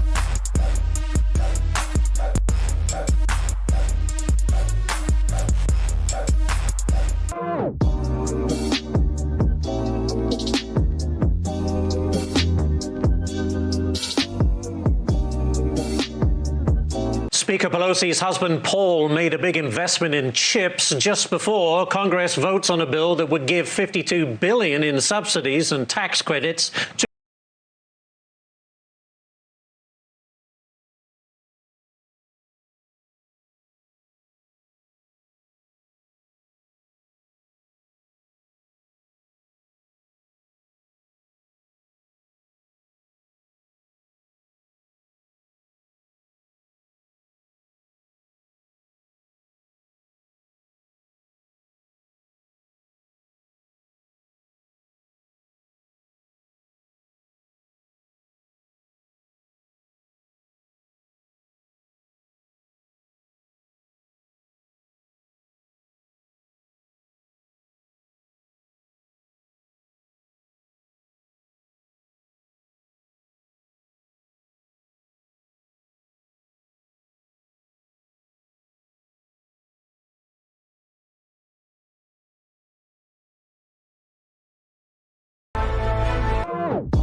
Good morning. It's 8:26. You're watching and listening to the Wake Up America show with Austin Peterson. It's a very exciting day for freedom. It's an exciting day for the Cantina crew, all of our listeners over on YouTube, Facebook, Twitch, Twitter. Thanks so much for tuning in live. Grateful to have you. Our friend Matt over on the live stream this morning is saying, I'm about to fly out to St. Louis today. LOL. What is this about a new show? That's right. 2 shows for the price of 1. You get to keep your Wake Up America show. If you like your Wake Up America show, you can keep it.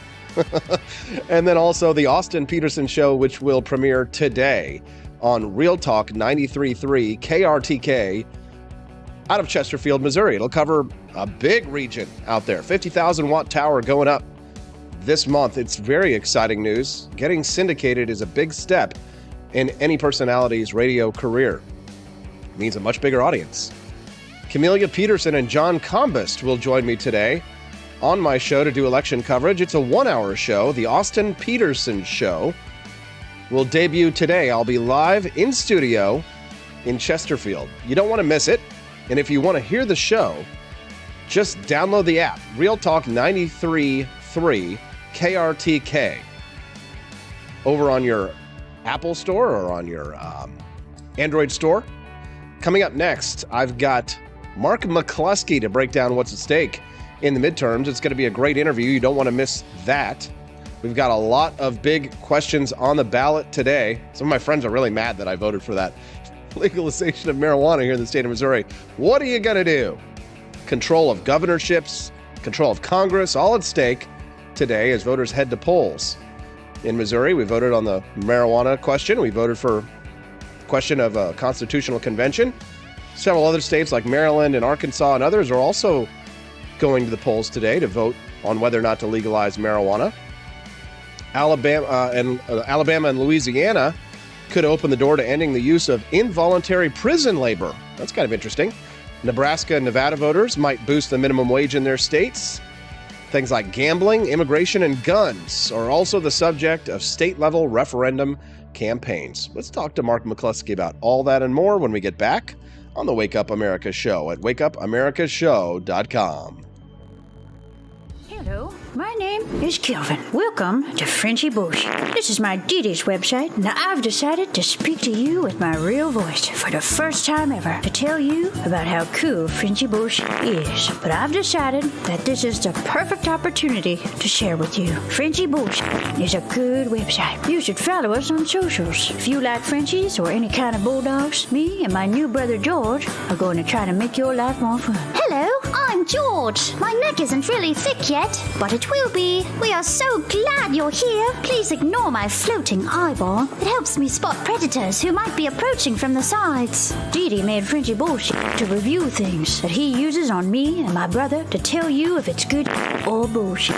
Take this collar, for example. Didi really likes it. Didi said it's really handy because us Frenchies got thick necks. Need something really tough. People think Frenchies are little, but if you look at us from below, you can see we are really pretty buff. Beefcake, yes. Look at my creamy thighs and chest. Yes, you like that? Big brother, please focus. Frenchy Bullshit. Please follow us for more great content and read the Frenchy Bullshit blog for more fun and cool stuff.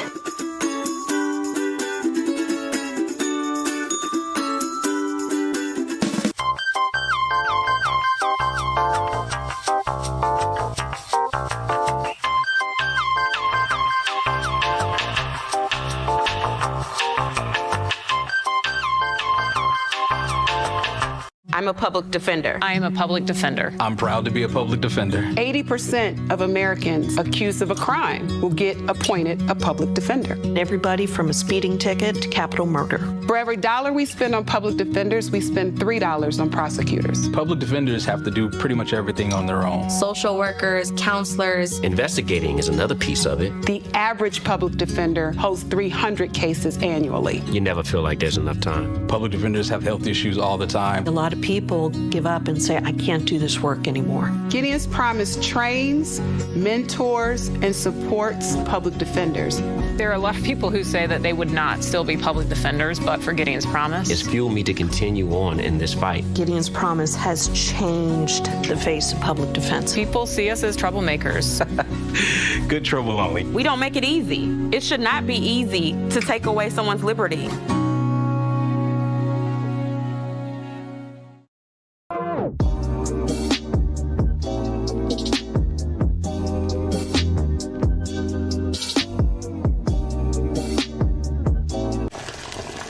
Ever hear the one about the frog? Put a frog in a pot of boiling water and it'll jump right out. Here's my resume again. But put a frog in a pot of cool water and slowly heat it up, and that frog will boil. It's a lie. But as a metaphor for us and all that we go through as veterans, Any real-world experience. it's a story that rings true.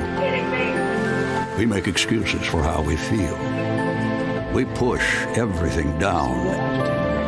We tell ourselves the lie that it's easier to stay in that boiling water, to disconnect. And some days, maybe it is.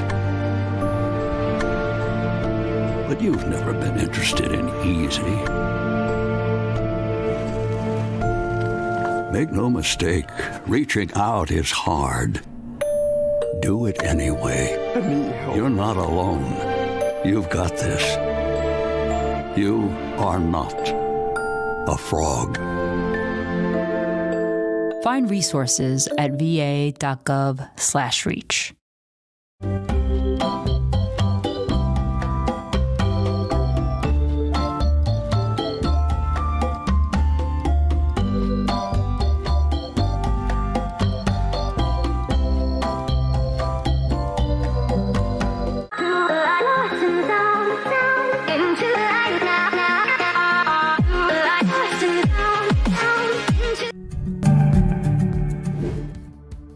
Good morning. Happy Election Day. It's Tuesday, November the 8th, and you're watching and listening to the Wake Up America show with Austin Peterson. All right, which way do voters go?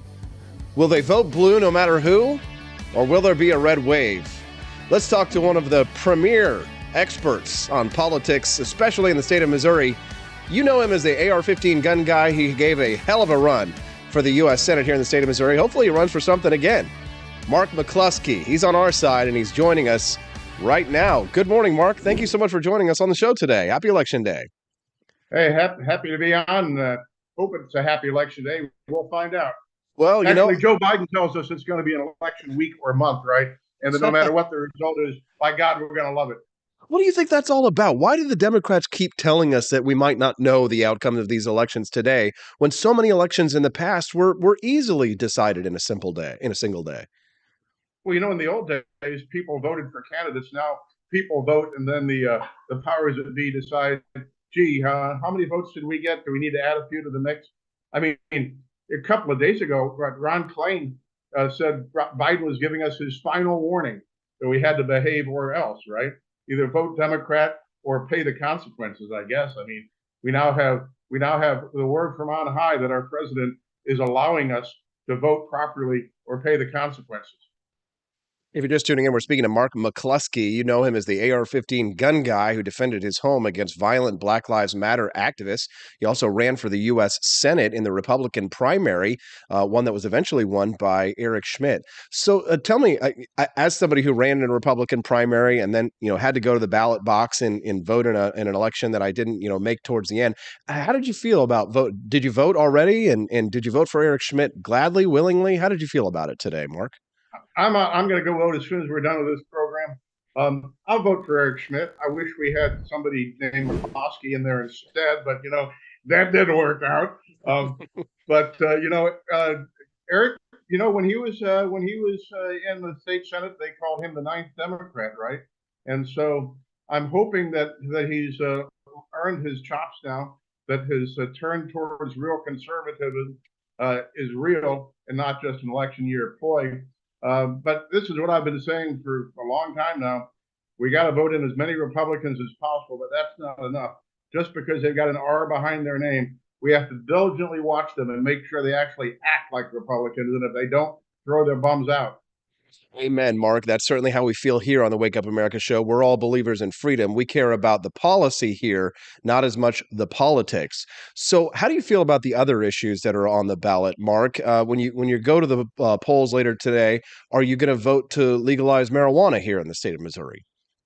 Well, if it were just a question of legalizing marijuana, now personally, I'd probably still be against it, but it's not. It's a 39-page constitutional amendment that creates, amongst other things, an equity chief equity officer that's not subject to control by any other elected official in Missouri, can't be fired, can't be second guessed.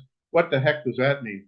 And then you start reading some of the fine print in the 39-page behemoth, and it gives preference for micro marijuana industries to people who are previously convicted drug criminals, or people whose relatives are drug criminals, people who live in areas where their high schools are below or unaccredited, more than 50% are below the accreditation level, people who live in households or neighborhoods where more than 50% of the people are below the poverty level. I mean, giving preference to the drug trade, to criminals, poorly educated people, seems to be a little bass backwards for me.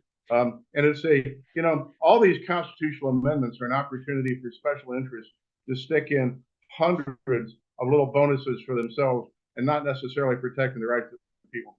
I think it's just way too easy to amend the Missouri Constitution. I mean, the Constitution of the United States of America that's held us together for almost 250 years, you can read it in 15 minutes. The Constitution of the state of Missouri is a phone book. I mean, it's just ridiculous. Over on the live stream in the chat, my beautiful wife, Stephanie Peterson, is out there, and she says, Mark McCloskey is awesome. Yes, he is. If you're just tuning in, we're speaking to Mark McCloskey. We know him as the AR-15 gun guy. He was a candidate in the Republican primary for U.S. Senate this year.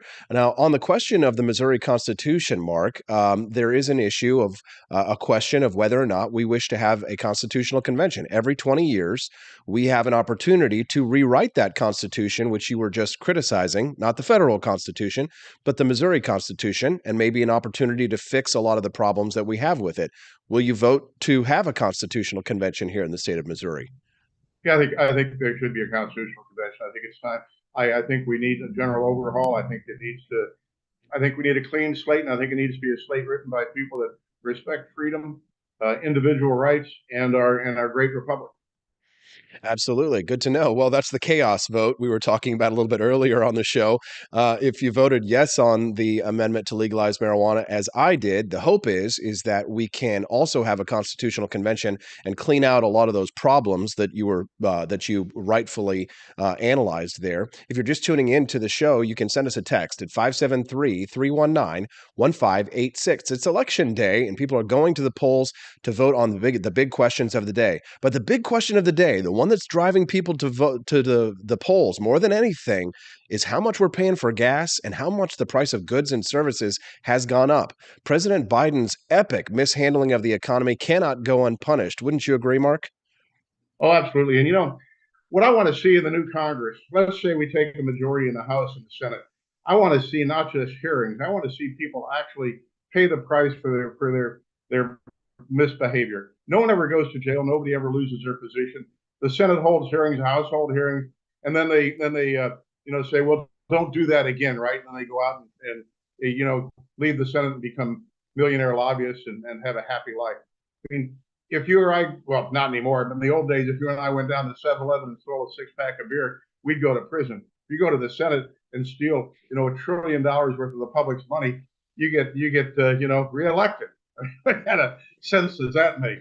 And by the way, when was the last time you saw a senator retire broke, right? These guys make $174,000 a year. They spend $100 million getting that job for 6 years, and then they retire to their beach house in North Carolina.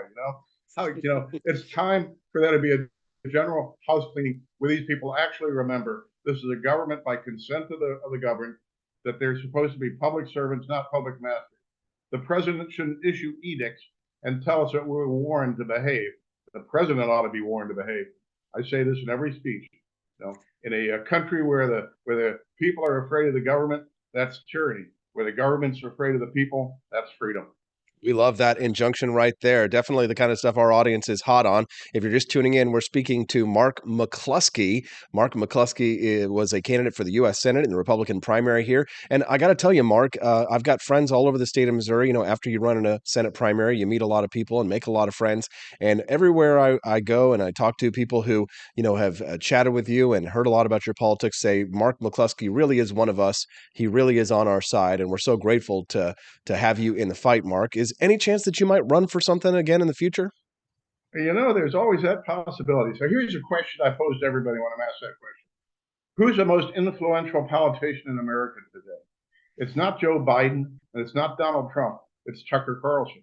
Tucker Carlson reaches more people and is more influential on thought, at least on the right, than anybody else out there. And so the question that I've had since the primary, can I be more effective in spreading the message of freedom and our Republican God-given rights as a pundit or as a politician? And we haven't reached a conclusion on that yet. And I say we because, you know, I'm kind of you get two for the price of one with me and my wife. And so I'm continuing to do this stuff. We did Brandon House's Worldview weekend a couple of weeks ago down at Lake of the Ozarks and had a good audience of 1,000 folks and standing ovation for several minutes. And, you know, if we can rouse the people, make them understand how close we are to losing what makes this country great, how close we are to losing our God-given rights, how close we are to absolute totalitarianism. If we can wake those people up, if we can all stand together and stand against this totalitarian movement, then we'll save this country. But we've got to do it right now. We can't do it by holding hearings and saying, you better watch that stuff. Mark, question for you, a little bit of a segue here, but it's somewhat related.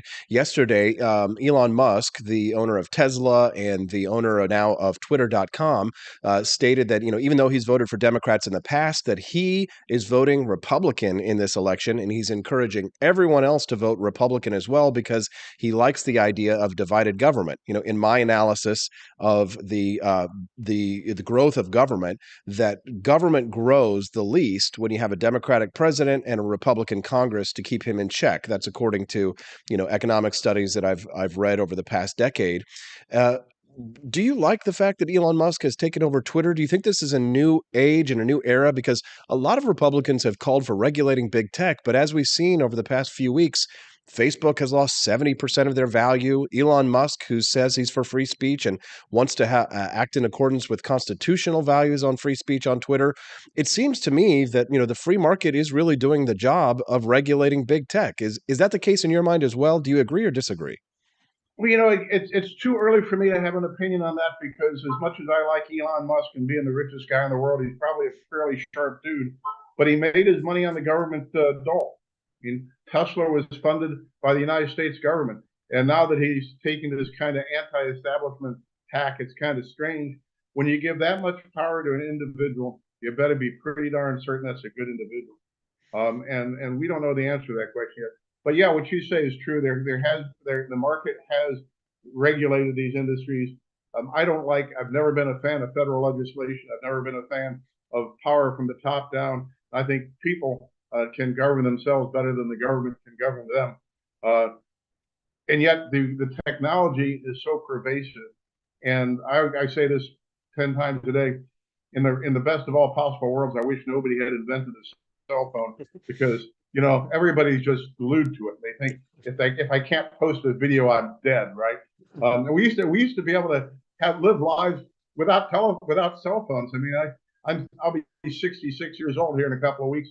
And for the vast majority of that life, I didn't have a cell phone. I did just fine.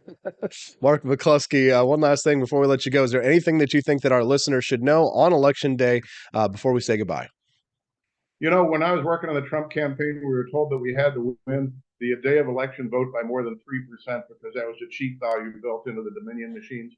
And that's the answer. With all this mail-in balloting and the delay, we've been promised by the government that they'll count votes until they win, meaning we won't know the election results for days or weeks. As many people as can get out there and vote. We have to super PAC the day of election results to overcome any built-in fraud or any attempts to defraud us. I mean, it's to call the last election the fairest election in the history of the country is like saying cows fly. It's just untrue, ain't gonna happen unless we watch, we're vigilant. But more than that, everybody get out there and vote, and get all your friends and relatives out there to vote. Vote Republican, and then once we get them in power, watch them carefully, because remember, the Patriot Act happened when we had a Republican in the White House. We can't let that happen again.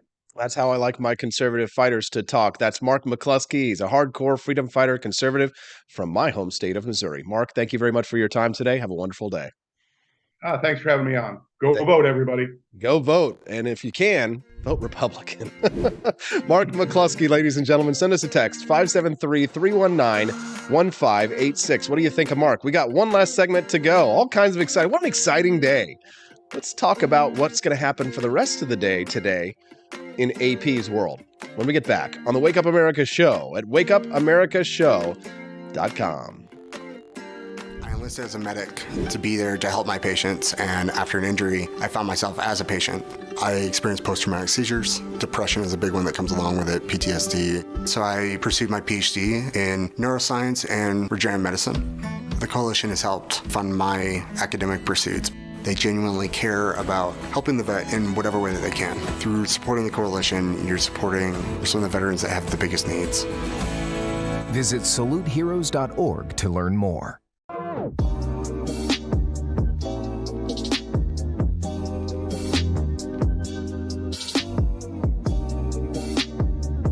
If there wasn't going to be somebody who was a fiery champion of liberty, somebody who would get out there and who would be aggressive, and if they wouldn't do it with more fire or passion than I had, then I would go and I would fight this battle for us. I've fought for the principles that we all share. Parties tend to be secondary to me. We're here because we believe in the principles of liberty. I am not a perfect messenger, but I think I'm a damn good one. This is a replica of our first president's flintlock pistol. You have my full support, my respect, and my gun.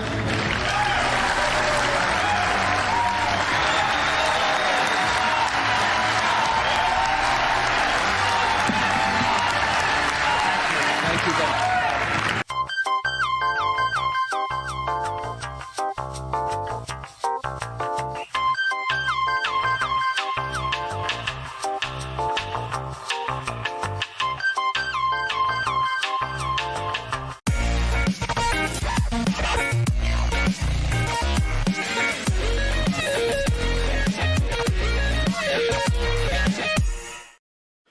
Had enough yet?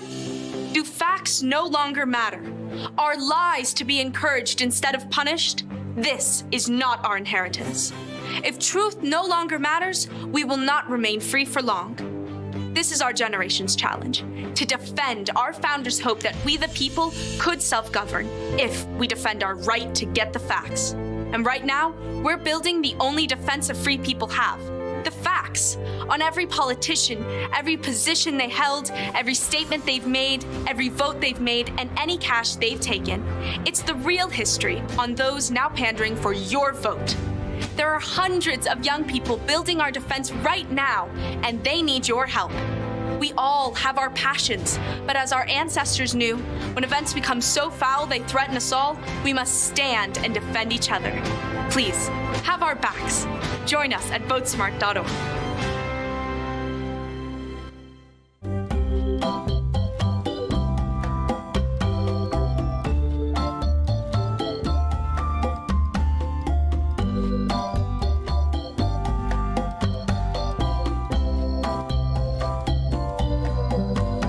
What would happen if I had to pick up the phone, call 911 for one of my family members or one of my neighbors? What would I do if no one was on the other end to respond?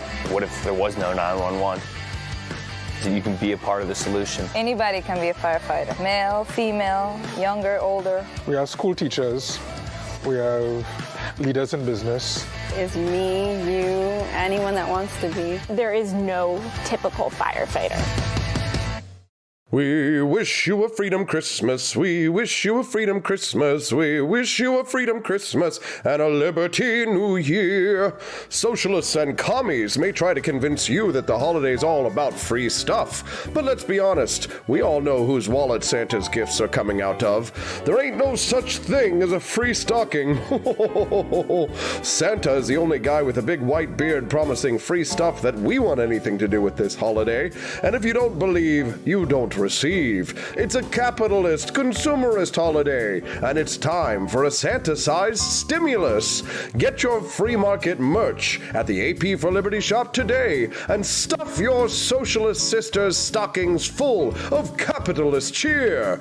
Ho, ho, ho, ho!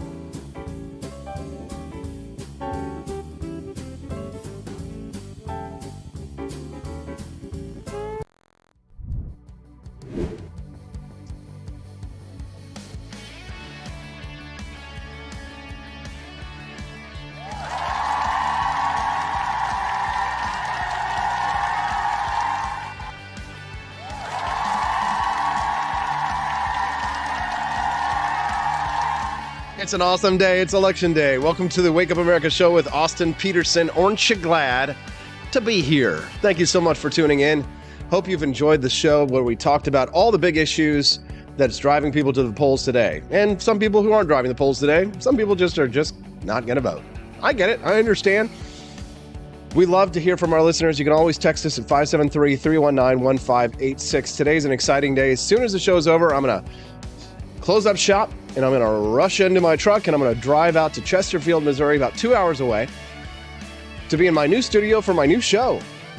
That's right. You're going to get 2 shows a day, Monday through Friday from me. The new show will be on Real Talk KRTK 93.3 in Chesterfield, Missouri. That serves the St. Louis region market. It's syndication, baby. It's an exciting day. The start of a new, well, I guess you could say, career in radio. I had a radio show on local talk radio here in Jefferson City, and then I didn't. And now I have a new show in a much bigger market. It's very exciting. If you want to be able to tune into the show, I will be live today. The new show premieres today. It'll be called The Austin Peterson Show. So you'll still get the Wake Up America show with Austin Peterson, and you'll get The Austin Peterson Show. 2 p.m. Central Time, 1 hour show, Monday through Friday. And if you're not in the region, the St. Louis region, and you can't tune in on your dial, you can tune in on the app.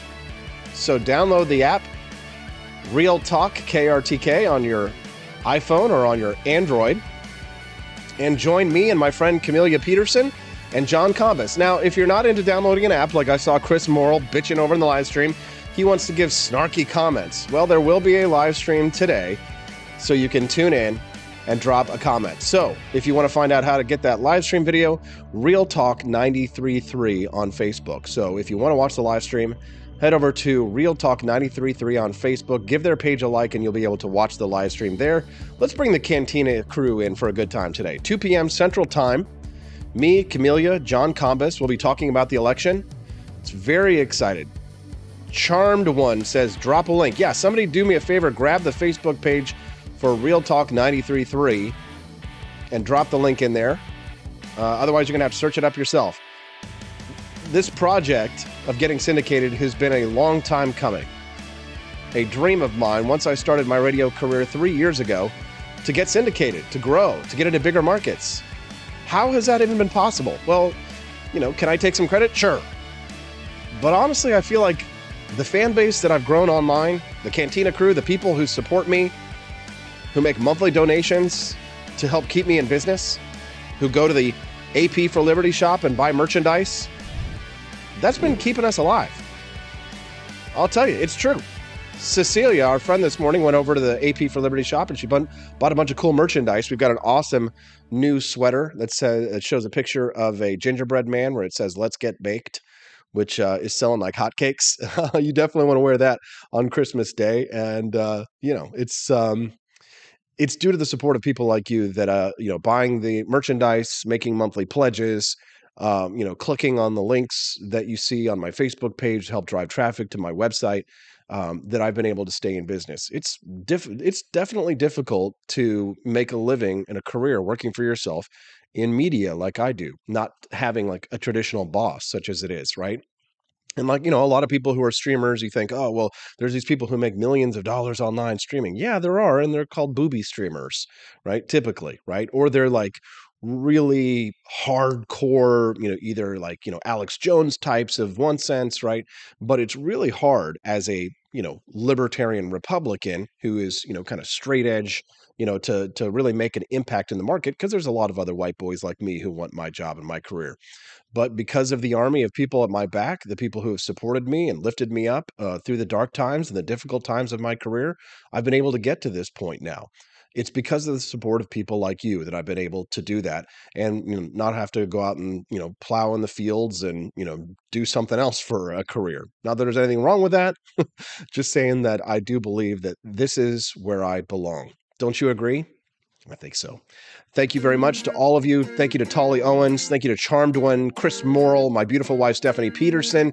Thank you very much to the big guy over there on YouTube, all of our friends, Tolly Owens, Cecilia Harden, Elizabeth Fanning Press, Kathy Jo Loy, John Combest, Tony Allegra, Andy Opperman, Albert Krockenfels, all of our friends. I'm super grateful for you. Thank you to Tanner Kemna, all of our friends over at the Kemna Collision Repair Shop. Mr. Vanderfelds, I know you're tuned in, aren't you? You guys listening to me over there in the machine shop this morning, the paint shop? I hope so. I hope you guys will listen to the new show today at 2 p.m., where I'll be live broadcasting to an audience of hundreds of thousands in the St. Louis region. Thank you so much, and I'll see you, well, I guess, spoiler alert, I will not have a live show, Wake Up America show tomorrow morning. I have a best of replay because I have to drive back early in the morning and then produce a new show for the Austin Peterson show. We will be back live, the Wake Up America show, on Thursday morning. I'll be here in studio, but you will have a show tomorrow morning. So if you're looking to hang out with the Cantina crew tomorrow morning like you usually do, you can do that because I will have a best of show playing tomorrow morning. It's just that I have to use that time to drive back home. So I won't be live tomorrow morning, but I will be tomorrow afternoon, because the Austin Peterson show is now Monday through Friday. Starting Thursday, I know it's a little confusing. You get 2 shows a day. Monday through Friday, 2 shows a day from here on out, starting Thursday. But tomorrow, best of. You're welcome for the shout out, Elizabeth Fanning Press. Thank you so much, everybody, for all your support and love. I'll see you today at 2 p.m.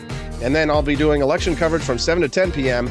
So you can tune in tonight on Real Talk KRTK in Chesterfield, Missouri. Real Talk with Austin Peterson on the Austin Peterson Show. Wake up, America. It's all so confusing, isn't it? Head over to the AP for Liberty shop, buy some merchandise for yourself in celebration. We'd be super grateful. Head to AP for Liberty shop. That's AP4LibertyShop.com. Thank you, Sarah Palacios. Thank you, Big Nick. Thank you, Jose Palacios, as well. Grateful to you all. Tolly Owens, we'll see y'all. Go rock it out, Austin. I am. I'll rock it out later today. I'm headed to Chesterfield, baby, and into radio history.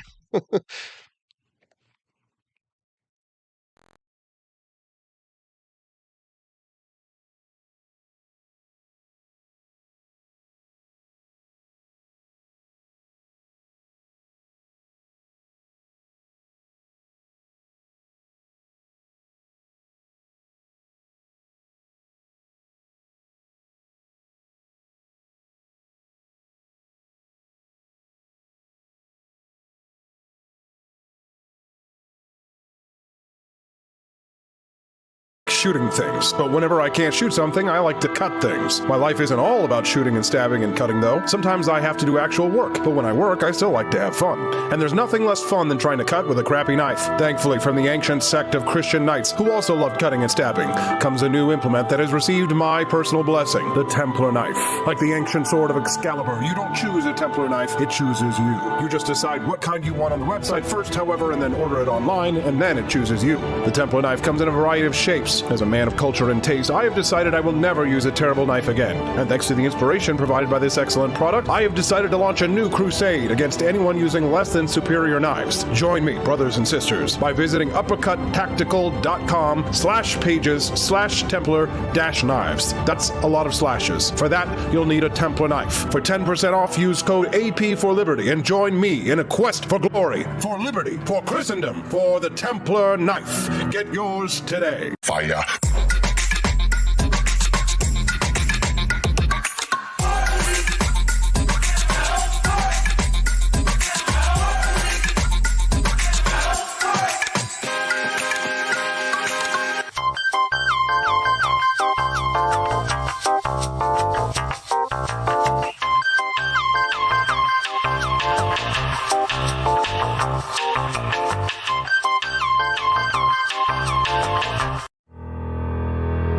Your printing company stinks. They charge you too much money and they don't love America enough. We've got the solution. Patriot Printing USA. Whether you're running for office, saving souls, or just need business cards that will get you the new job you've been looking for, Patriot Printing USA has got you covered with the best prices around. Palm cards, brochures, bumper stickers, door hangers, you name it, we've got it. PatriotPrintingUSA.com. That's PatriotPrintingUSA.com.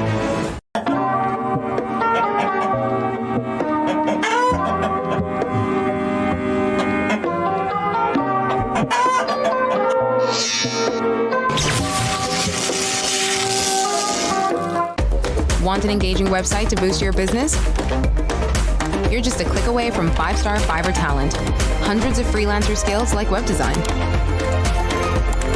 Head to Fiverr.com today and get something started.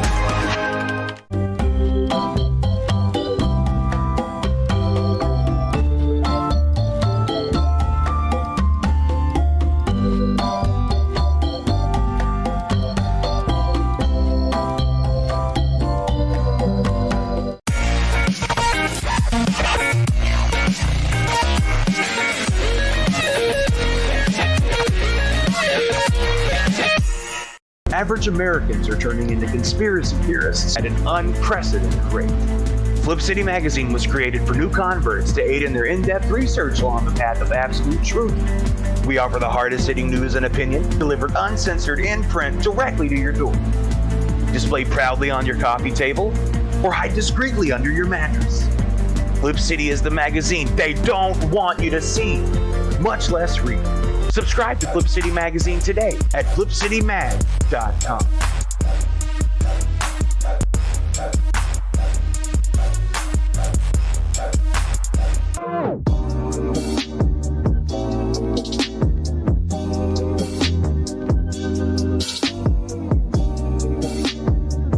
I would remind you that extremism in the defense of liberty is no vice.